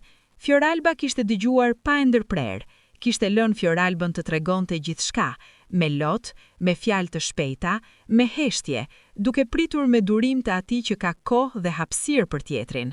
Kur Fioralba kishte mbaruar, Antigone kishte parë degët e pemës mbi ata. Pastaj kishte thonë, "Bi, unë kam parë shumë dashuri gjatë jetës sime, të mijat dhe të njerëzve rreth meje, dhe kam kuptuar diçka. Dashuria e vërtet nuk të lë bosh kur shkon.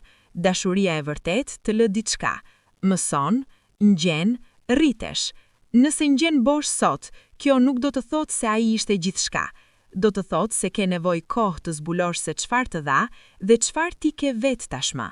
Fioralba kishte parë Antigonen, por si e dini kur kaloni? Nuk e di, kishte thënë Antigone sinqerisht, por di diçka tjetër. Çdo ditë që ngjit biçikletën dhe del jashtë, bota duket pak më e madhe se dhoma ku po rri. Dhe kur bota duket e madhe, dhembja duket pak më e vogël. Fioralba kishte buzëqeshur, atë buzëqeshje të parë pas ditësh. Nesër, kishte thënë Antigone, vjen me ne. Dhe Fioralba kishte ardhur, dhe vazhdoi të vinte. Dhe muaj më vonë, kur kishte dal nga ajo periudhë vjeshtës shpirtërore, kishte thënë te shoqet e saj se ishin dy gjëra që e kishin shpëtuar: miqësia e grupit dhe biçikleta. Por historia nuk mbetet kurrë aty ku e ke lënë. Historia ka lëvizje të veta, hapet dhe zgjerohet si unazat e ujit kur hedh gur. Kishte qenë Renato, nipi i madh, ai që kishte sjell biçikletën e parë, ai që kishte ardhur me idenë e re. Gjyshe, kishte thënë me atë seriozitet të tij të qetë. Kam folur me disa njerëz. Ka garë biçiklete rajonale, jo profesionale, jo olimpike, thjesht garë amatore mes fshatrave dhe qyteteve të zonës. Njerëz të moshave të ndryshme. Mendoj se duhet vish. Antigone kishte dëgjuar. Sa njerëz? Rreth 50 garues nga gjithë zona.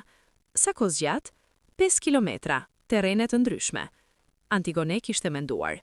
Kishte qenë ndryshme nga shtigja e njohur, terrene të panjohura, njerëz të panjohur. 5 kilometra kundrejt 2. Por kishte diçka tjetër. Kishte qenë mundësia e provës së vetes, jo brenda fshatit, jo brenda rrethanave të njohura, por jashtë, në botën e gjerë. Kur ashtë? Kishte pyetur. Muajin tjetër. Mirë, kishte thënë Antigone, por dua të ushtroj seriozisht. Dhe ushtrimi kishte filluar. Kishte shtuar distancën e çdo ditës, tani nuk bënte vetëm shtigjen e fshatit, por zgjeronte territorin. Ngjiste rrugën që çonte lart drejt malit, kalonte nëpër arë dhe rrugica të tjera, duke e forcuar trupin dhe duke mësuar terrenin e ri. Ardiani kishte dalë me të shpesh, duke i treguar teknika të reja, duke i bërë shoqëri, duke ndihmuar të kuptonte kur duhej shpejtuar dhe kur duhej kursyer forcë. Kishte ditë të vështira, kishte ditë kur gjuri i majt ankohej pak, dhe Antigone dëgjonte trupin dhe shtonte prehin. Kishte ditë kur era vinte fort kundër dhe pedalet kërkonte forcë dyfish. Kishte ditë kur lodhja ishte reale dhe nuk kishte frymëzim romantik, vetëm vullnet i that. Por çdo ditë kishte dalë, çdo ditë kishte hipur mbi biçikletën e kaltër, çdo ditë kishte rifilluar. Dita e garës rajonale kishte ardhur me motë të ndezur, dielli plot, ajër i pastër, horizonti qartë deri larg. Kishte qenë organizuar në qendër të qytetit fqinj, me pistë të shënuar nëpër rrugët e hapura të zonës, me spektator, me gjyqtar, me organizim real. Renato kishte ardhur me gjithë familjen, fëmijët e tij, Gjergji me gruan dhe niprit e vegjël Endela, Mirela. Kishte ardhur Ardiani me grukin e tij të veshur me xhaketa të njëjta të kuqe si mbështetje. Ardiani vet kishte garuar edhe ai. Kishte ardhur plaku John Leka me shkop dhe xhup të zi. Kishin ardhur edhe disa fshatar të tjerë. Antigone kishte mbërritur me bicikletën e kaltër, të veshur thjesht dhe me qëndrim drejt. Kishte regjistruar emrin te tavolina organizatorëve dhe gruaja pas tavolinës, duke parë datën e lindjes, kishte ngritur syt me çudi. Ju jeni garuesja më e moshuar ndonjëherë në këtë event, kishte thënë. E di, asnjë problem? Gruaja kishte buzëqeshur. Asnjë problem fare. Mirë se erdhe. Nisja kishte qenë emocionuese. 50 garues të rreshtuar, moshave të ndryshme, biçikletave të ndryshme, stileve të ndryshme. Antigone kishte aty mes tyre, me flokë të bardhë të dukshme nga larg, e vogël por e pranishme plotësisht, si diçka e pamohueshme. Familja dhe miqt kishin zënë vend afër fillimit të pistës. Mirela kishte marrë kameran lart. Fëmijët e vegjël kishin pyetur, ku është gjyshja? Dhe kur i kishin treguar, atë grua të vogël mes 50 garuesve, kishin pasur atë reagim të pastër fëmijëror. Gjyshja! Pistola zëshkruar. Gara kishte filluar. 5 kilometrat kishin qenë lojë tjetër nga shtigja e fshatit. Rruga kishte pasur ngjitje të vërteta, zbritje të gjata, kthesa të mërpta, sipërfaqe të ndryshme. Kishte qenë sfidë fizike e vërtet, jo simbolike, jo romantike, por reale dhe e vështirë. Antigone nuk kishte iluzione, kishte ardhur aty jo të fitonte, kishte ardhur të garonte, kishte plan, ritëm konstant, kursimi energjisë deri tek zbritjet, forcim në kthesa ku teknika ka vlerë. 2 kilometrat e parë kishin qenë të ngadalta për të. Kishte qenë pas grupit kryesor, me zgaruesve të mesëm, por kishte qenë e qëndrueshme, nuk kishte lodhur kot, nuk kishte humbur energji me nxitim të parakohshëm. Ngjitja e madhe, kilometri i tretë, kishte bërë seleksionin e vërtet. Shumë garues kishin ngadalsuar atje, disa kishin zbritur nga bicikleta dhe ecur pak. Antigone kishte menduar, kishte qenë ndryshme nga shtigja e njohur, terrene të panjohura, njerëz të panjohur, 5 kilometra kundrejt 2. Por kishte diçka tjetër. Kishte qenë mundësia e provës së vetes jo brenda fshatit, jo brenda rrethanave të njohura, por jashtë në botën e gjerë. Vazhduar në biciklet, ngadalë, me forcë të matur, me çdo pedal të llogariture. Kishte kaluar nëpër njerëz, kishte kaluar nëpër disa, kishte vazhduar. Zbritja e fundit kishte qenë ajo ku shpejtësia vendoste. 2 kilometra zbritje e gjatë drejt linjës fundore. Antigone kishte lëshuar frenat dhe kishte zbrit me guximin e saj të njohur. Shpejtësi e plot, trupi ulët, shikimi i drejtë. Kishte mbaruar, e 26 nga 50. Gjysma e listës, saktësisht gjysma, 26 nga 50, nga të gjitha moshat, nga të gjitha ta njerëz. Familja kishte vrapuar tek ajo. Fëmijët e vegjël e kishin rrethuar. Ardiani kishte bërtitur nga gëzimi. Mirela kishte kamerën me lot në sy, por nuk e kishte lënë të qante para se të mbaronte filmimin.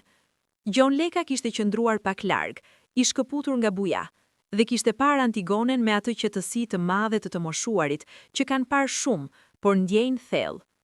Pastaj, kishte kthyer kokën ka malet e Shkodrës, ato male të njohura, të larta, të heshtura, dhe kishte bërë diçka që nuk e kishin parë ta bënte prej shumë kohësh. Kishte fshirë syt me shami. Gazetarët e kishin quajtur efekti Antigone, dhe edhe pse Antigone vete kishte quajtur emërtim pompoz, fenomeni ishte real. Brenda muajsh një gara rajonale, kishte ndodhur diçka e pabesueshme. Në zona të ndryshme të Shqipërisë, grupe të moshuarish kishin filluar aktivitete sportive.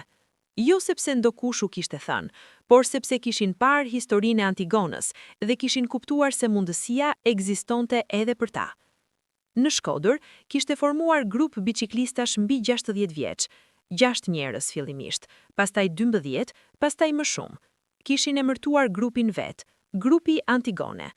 Kur i kishin treguar këtë Antigonës, ajo kishte parë larg dhe kishte thënë, kjo është shumë, shumë e bukur.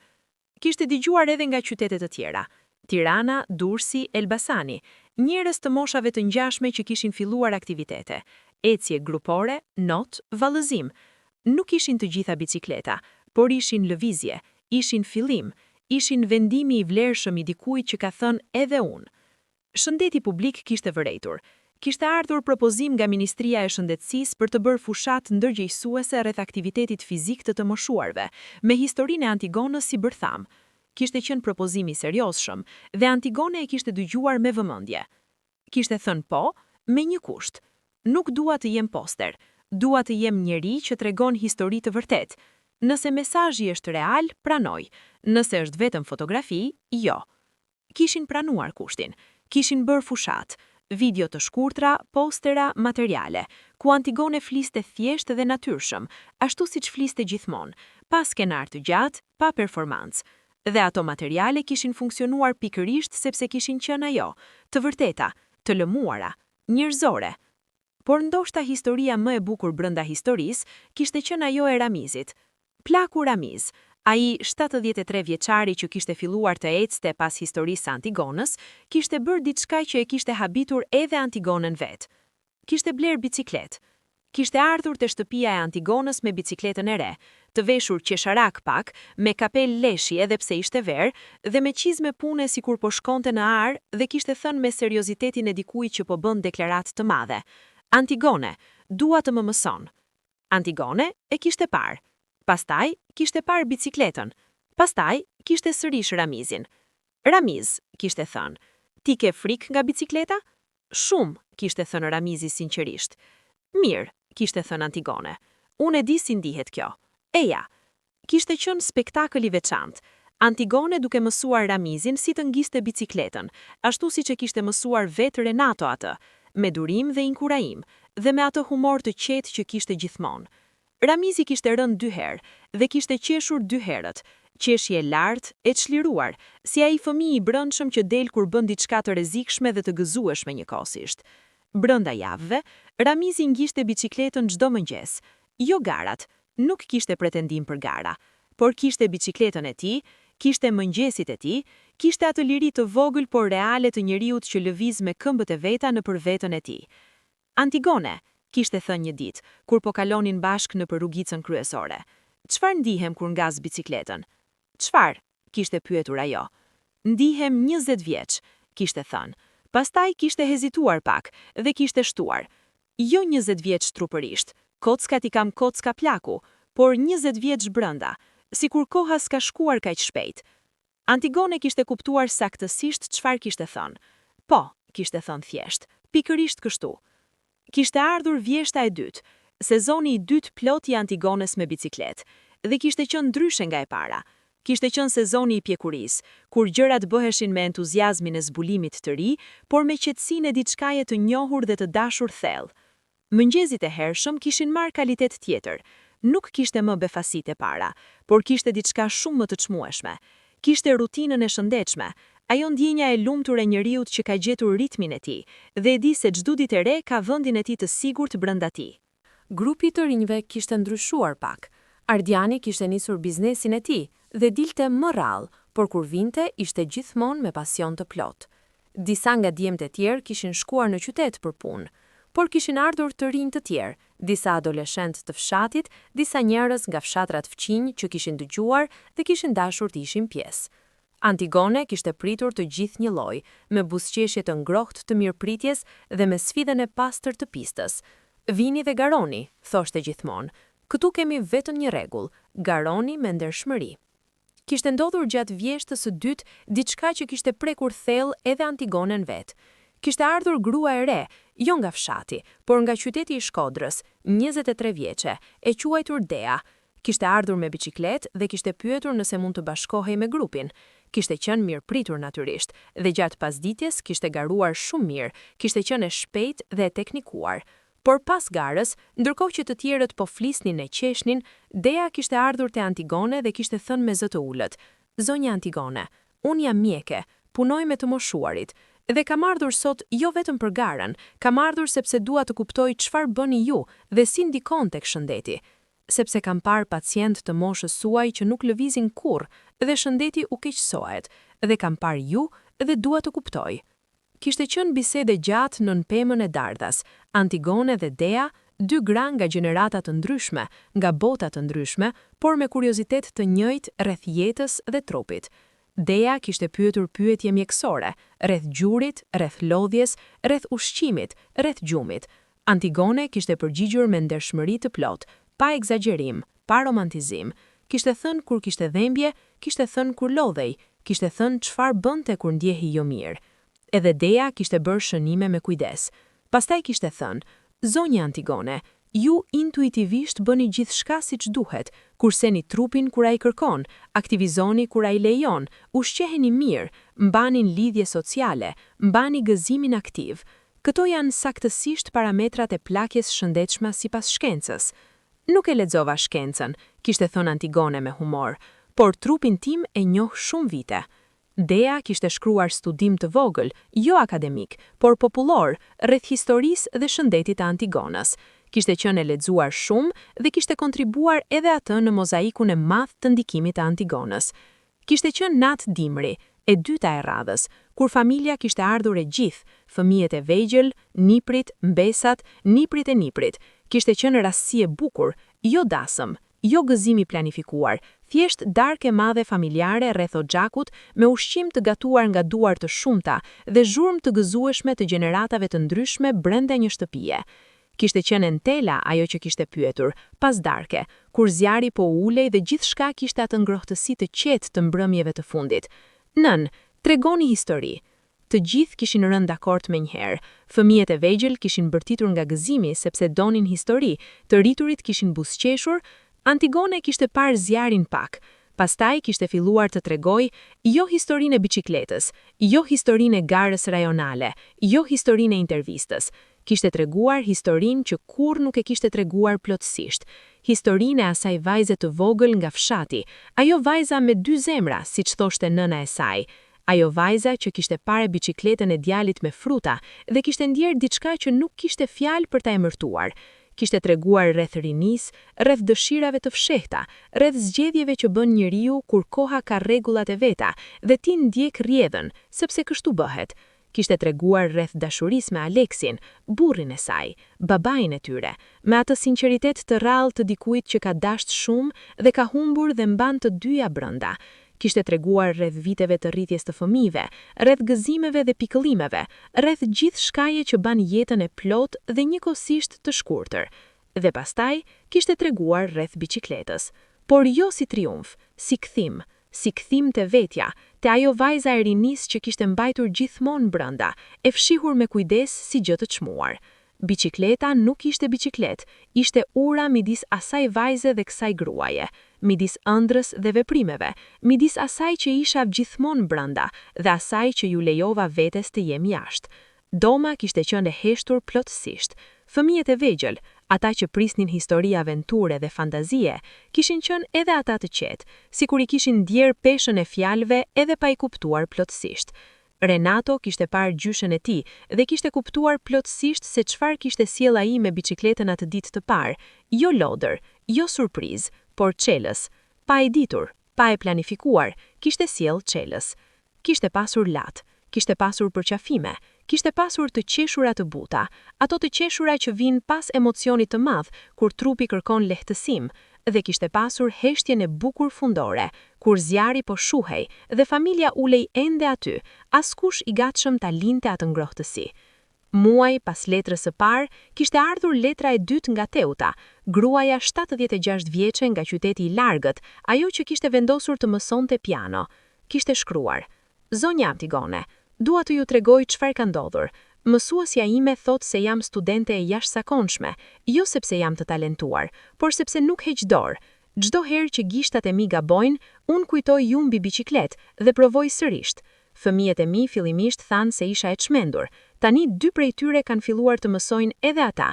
Djali im i mesëm, 50 vjeç, ka filluar të mësoj gitar. Ai thot se ju jeni fajtore, por e thot me gjysmë buze. Buzëqeshje. Faleminderit për letrën tuaj.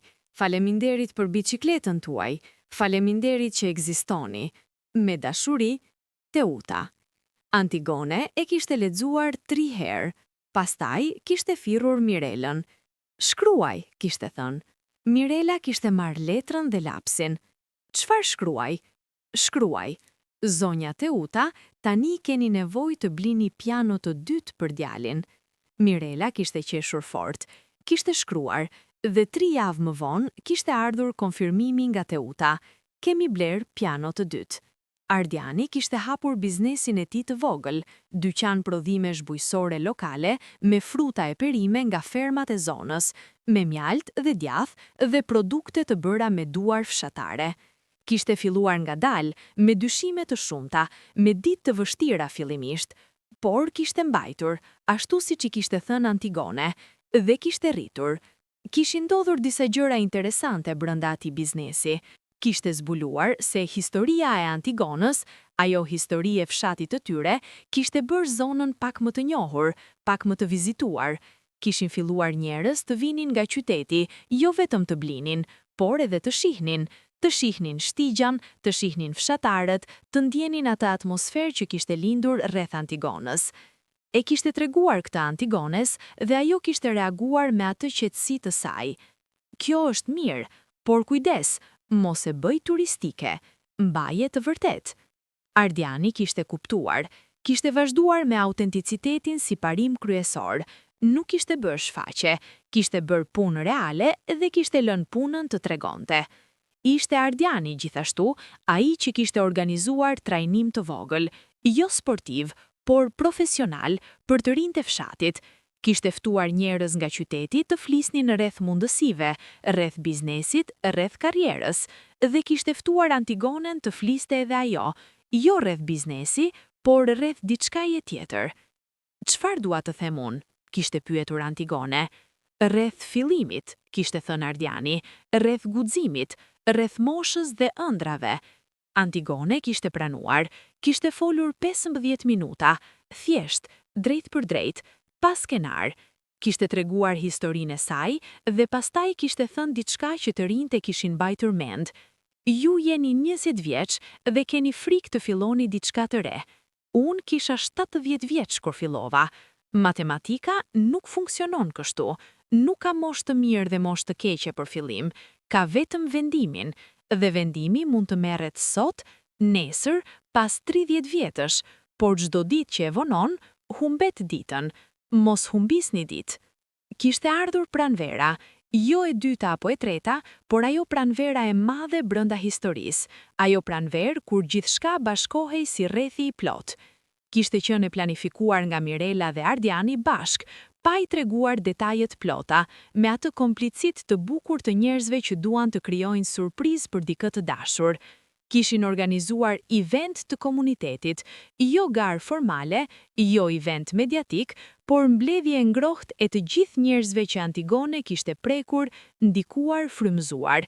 Kishin ftuar fshatarët, kishin ftuar grupin e biciklistëve të Shkodrës, kishin ftuar Dea Mjeken, kishin ftuar gazetarët që kishin shkruar rreth saj, kishin ftuar kryetarin e bashkisë, kishin ftuar Renaton dhe gjithë familjen. Kishin dërguar letër edhe Teutës, dhe Teuta kishte ardhur, kishte bërë rrugën e gjatë, me djalin e saj pianist dhe gruan e tij. Shtigja e gjatë kishte qenë zbukuruar me lule pranvere, jo artificialisht, por me lule të vërteta të vendosura nga duart e Fioralbës dhe Marinelas nëpër skajet e rrugës. Kishte qenë ditë ngrohtë, me diell të butë dhe erë të lehtë që lëvizte gjethet e rinj të pemëve. Ardiani kishte ardhur duke mos e ditur saktësisht çfarë do të ndodhte. Kishte ardhur me biçikletën e kaltër siç vinte çdo ditë, e veshur thjesht me buzëqeshje të mëngjesit. Kishte parë njerëzit, shumë njerëz, dhe kishte kuptuar se diçka po ndodhte. Kishte parë Teutën dhe kishte ngritur dorën me njohtim dhe ngrohtësi. Kishte parë kryetarin dhe kishte nënduar. Kishte parë fytyrën e Renatojt dhe kishte kuptuar se nipi i saj ishte pjesë e organizimit. Pastaj kishte parë shtigjen e zbukuruar dhe kishte atë moment, ai çast kur zemra shtyn dhe syt mbushen me lot, kur kuptoi çfarë kishte para saj. Kishte qenë Ardiani ai që kishte ardhur tek ajo dhe kishte thënë thjesht, gjyshe, gara e fundit, dhe kishte qenë Teuta, ajo gjrua 76 vjeçare nga qyteti i largët, me duar që kishin filluar të mësonin piano vonë, me syt që kishin 20 vjet brenda. Ajo kishte ardhur dhe kishte thënë, zonja Antigone, a mund të garojmë bashk? Antigone kishte parë Teutën, 2 gra të moshuara, 2 histori të ndryshme, të njëjtat dëshira të vonuara, të njëjtin vendim bërë me guxim. Kishte buzëqeshur, ajo buzëqeshje e gjerë, e plot, ajo buzëqeshje si qielli i Shkodrës. Po, kishte thënë, por mos pret se do të lë të fitosh. Teuta kishte qeshur, qeshje e lirë, e lartë, ajo qeshje e dikujt që është e gjallë plotësisht. As unë nuk do ta lejoj, kishte thënë. Gara kishte filluar me duar tërkitje të gjithve. Kishin qenë 20 e ca garues, Ardiani, grupi i të rinjve, disa nga biciklistët e Shkodrës, Ramizi me kapelën e tij leshi, Teuta me bicikletën e saj të re dhe Antigone me bicikletën e kaltër.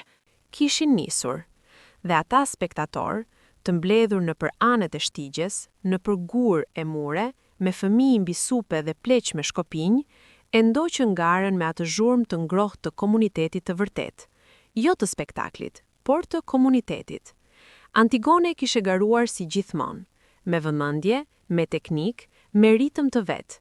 Kishte kaluar kthesën e parë me elegancën e njohur. Kishte kaluar ngjitjen e mesme me qëndrueshmërinë e njohur. Kishte zbritur të fundit me guximin e njohur. Kishte mbaruar e treta, por askush nuk e kishte parë rezultatin si numër. E kishin parë si tregimi gruas me flok të bardha dhe biciklet të kaltër. Ajo grua që kishte filluar vonë dhe kishte mbërritur larg. Ajo grua që kishte mësuar të rinjt se mosha është perspektiv, jo fakt. Ajo grua që kishte mbaruar e treta sot, ashtu siç kishte mbaruar e fundit atë bit të parë me grupin e Ardianit. Dhe rruga midis atyre dy momenteve kishte qenë gjithçka. Kur kishte mbaruar, familja e kishte rrethuar. Niprit e vegjël kishin hyrë mes këmbëve të rriturve dhe kishin arritur tek gjyshja e tyre. Gjergji kishte mbajtur dorën e nënës pa thënë fjalë. Entela kishte qajtur hapur, pa turp, me ato lot të bukura të gëzimit të madh. Mirela kishte filmuar gjithçka, çdo çast, çdo fytyrë, çdo buzëqeshje. Renato kishte qëndruar pak larg, ashtu siç qëndron dikush kur dëshiron të shoh pamjen e plot pa qenë brenda saj. Kishte parë gjyshen e tij, ajo grua e vogël e rrethuar nga njerëzit që i donte dhe nga njerëzit që ajo kishte ndikuar, dhe kishte kuptuar se ajo biçikletë që kishte sjell atë ditë të parë kishte qenë dhurata më e vogël dhe njëkohësisht më e madhe që i kishte dhënë ndonjëherë dikujt. Pas eventit, kur njerëzit kishin filluar ngadalë të largoheshin, kur zërat kishin ulur dhe mbrëmja kishte filluar të zinte vend, Antigone kishte shkuar te pema e vjetër e Dardhas. Kishte ulur mbi stolonin e njohur, kishte mbajtur biçikletën e kaltër pranë, të mbështetur te trungu i pemës, ashtu si mbash pranë diçka që do. Kishte ardhur dhe Teuta, ajo grua e re Mike, ato të dyja të moshuarat me jetë të tëra prapa dhe akoma diçka para, dhe kishte ulur në stolonin tjetër pa thënë gjë. Kishin parë kopshtin, kishin dëgjuar zërin e vonës, zogjtë e fundit, era e butë, zhurmën e largët të fshatit që po kthehej te rutina. Kishte qenë Teuta ajo që kishte folur e para. A e pendoheni ndonjëherë rreth kohës së humbur?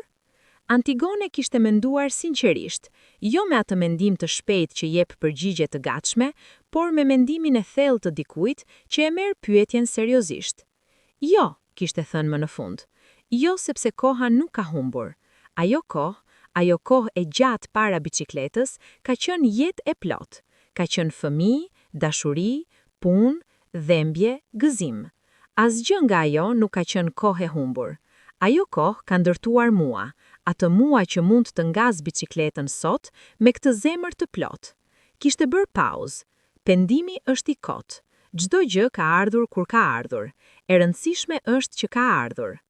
Teuta kishte dëgjuar dhe kishte tonojtur ngadalë, atë tonim të kuptimit të thellë, jo të dakordësisë së sipërfaqes. Kishin qëndruar aty të dyja nën pemën e Dardhas deri vonë, duke folur nganjëherë, duke heshtur nganjëherë, duke ndarë atë hapësirë të rrallë midis dy njerëzve që e kuptojnë njëri tjetrin pa pasur nevojë të shpjegojnë gjithçka. Kur Teuta kishte u ngritur të largoheshin, kishte thënë: "Zonja Antigone, do të kthehem verën tjetër, me biçikletë. Do të garojmë sërish", kishte thënë Antigone. "Do të garojmë sërish", kishte konfirmuar Teuta. Mëngjesit e Antigones vazhduan. Çdo ditë me dritë të parë, biçikleta e kaltër dilte nga oborri dhe ngjite rrugicën e fshatit. Çdo pasdite, shtigja e gjatë priste. Por kishte diçka që kishte ndryshuar, jo tek Antigone, tek fshati. Fshati kishte marrë diçka prej saj, kishte marrë leje t'i jepte vetes gëzimin, leje të fillonte vonë, leje të mos kishte nevojë për miratimin e botës, për as të bënte diçka që donte. Leje të ishte i gjallë plotësisht, jo zysmë, jo sipas rregullave të tjerëve, por sipas ritmit të vetë zemrës. Ramizi icte çdo mëngjes dhe ndonjëherë ngjite biçikletën. Valbona kishte biçikletën e saj dhe dilte ngadalë nëpër obor. Grupi i grave të fshatit mblidhej pasdite dhe bënte gjëra të ndryshme. Ardiani ndërtonte biznesin e tij me guxim. Fioralba kishte ndërtuar jetën e saj pas vjeshtës shpirtërore. Miranela kishte filluar të studionte, kishte aplikuar për shkollë, gjë që e kishte shtyrë prej vitesh. Dhe fëmijët, ata fëmijë të vegjël që thirrën gjyshja gjatë garës rajonale, kishin rritur me imazhin e Antigones brenda. Kishin rritur me atë mesazh të thjeshtë dhe të fuqishëm që njerëzit fillojnë, njerëzit mundohen, njerëzit nuk ndalen nga mosha apo nga fjalët e tjerëve. Plaku Gjon Leka kishte thënë një herë, atë pasdite kur po pinin kafe pas eventit më madh, diçka që kishte kapur mendjen e të gjithëve. Antigone nuk ka bërë asgjë të jashtëzakonshme. ka hipur mbi biçikletë. Aq. Por ka bërë gjën e rëndomt me zemër kaq të plot, me vendosmëri kaq të reale, me gëzim kaq të autentik, sa gjëja e rëndomt u bë e jashtëzakonshme. Kjo është sekreti, jo biçikleta, zemra. Antigone e kishte dëgjuar nga larg dhe kishte thënë: "Gjon, je shumë poet për një plak beltar." Dhe gjithë fshati kishte qeshur, ajo qeshje ngrohtë, ajo qeshje kolektive e komunitetit kur qesh bashk dhe ndihet gjë e njëjtë, ku njeriu tjetër krah teje nuk është i huaj, por pjesë e diçkaje të madhe. Por historitë e vërteta nuk mbarojnë, ato vazhdojnë, ndryshohen, zgjerohen, kalojnë nga njëri te tjetri, nga njëra brez te tjetra, si biçikleta që kalon nga nipi te gjyshja dhe nga gjyshja te ramizi dhe nga ramizi te kushdo tjetër që e sheh dhe vendos të fillojë. Antigone vazhdon. Çdo mëngjes me dritën e parë, çdo pasdite me grupin, çdo ditë me atë zemër të dyfisht që i kishte dhënë nëna e saj prej lindjes. Ajo zemër e zakonshme dhe ajo zemër e veçantë. Ajo e dytë që nuk lodhet kurrë, ajo e dytë që mban pedalet lart edhe kur kockat ankohen, edhe kur ajri është i ftohtë, edhe kur rruga ngjitet dhe nuk sheh fundin. Biçikleta e kaltër ka marrë braga nga rruga dhe gërvishtje të vogla nga stinët. Ato shenja të dashurisë së vërtet, ato gjurmë të diçkaje të përdorur me pasion. Gomaret e vjetra të Antigones janë zëvendësuar me të reja, por stili ka mbetur i njëjtë. Ajo lloj thjeshtësie e dikujt që nuk ka nevojë të vesh rolin, sepse është roli. Nëse do të pyesi Antigonen sot, nën pemën e dardhas, me kafen e pasdites, me shtigjen e gjatë të dukshme nga larg, çfarë ka mësuar nga kjo gjithë? Ajo do të heshte pak, siç hesh gjithmonë kur pyetja meriton heshtje, dhe pastaj do të thotë: "Ka mësuar se gëzimi nuk është dhuratë e rinis, është vendim. Çdo ditë, vendimi për të dalë, për të lëvizur, për të garuar, qoftë me biçikletë, qoftë me piano, qoftë me kopshtin, qoftë me fjalën e mirë. Gëzimi është vendim i ri çdo mëngjes." Dhe pastaj do të shikonte shtigjen e gjatë dhe do të shtonte me atë buzëqeshje të saj: "Dhe vendimi im për nesër është bërë tashi." Kishte mëngjes të hershëm vjeshte, ashtu si ai mëngjesi i parë që filloi gjithçka, kur dielli ngrihen mbi Taraboshin dhe drita e artë derdhej mbi rrugicën e ngushtë të fshatit. Ajri i pastër, aroma e drurit dhe barit, qetësia e hershme e botës para se njerëzit ta mbushin me zhurmë. Dhe pastaj, siç kishte qenë atëherën e parë, siç do të ishte çdo herë tjetër, u dëgjua zhurma e njohur nga rruga kryesore. Antigone, mbi biçikletën e kaltër, me flokë të bardha që fluturonin pak, me buzëqeshje të gjerë si qielli i Shkodrës. Duke kaluar, duke mos ndaluar, duke bërtitur me gëzim fëmijëror, me atë zë që kishte mbarë gjithë jetën. Nuk ma zë dot. Dhe rrugicën, dhe fshatin, dhe malin mbi të, dhe qiellin mbi malin, gjithçka dëgjoi. Gjithçka u gëzua bashkë me të, sepse disa njerëz nuk janë vetëm njerëz, janë dritë. Dhe drita e Antigones kishte filluar me një biçikletë të kuqe të nipit dhe kishte ndriçuar shumë njerëz rreth saj, si zjarri i vogël që ndez zjarrin e madh, si gurthemeli i hedhur që bën unaza deri larg, si fjala e thënë me zemër që nuk harohet kurrë.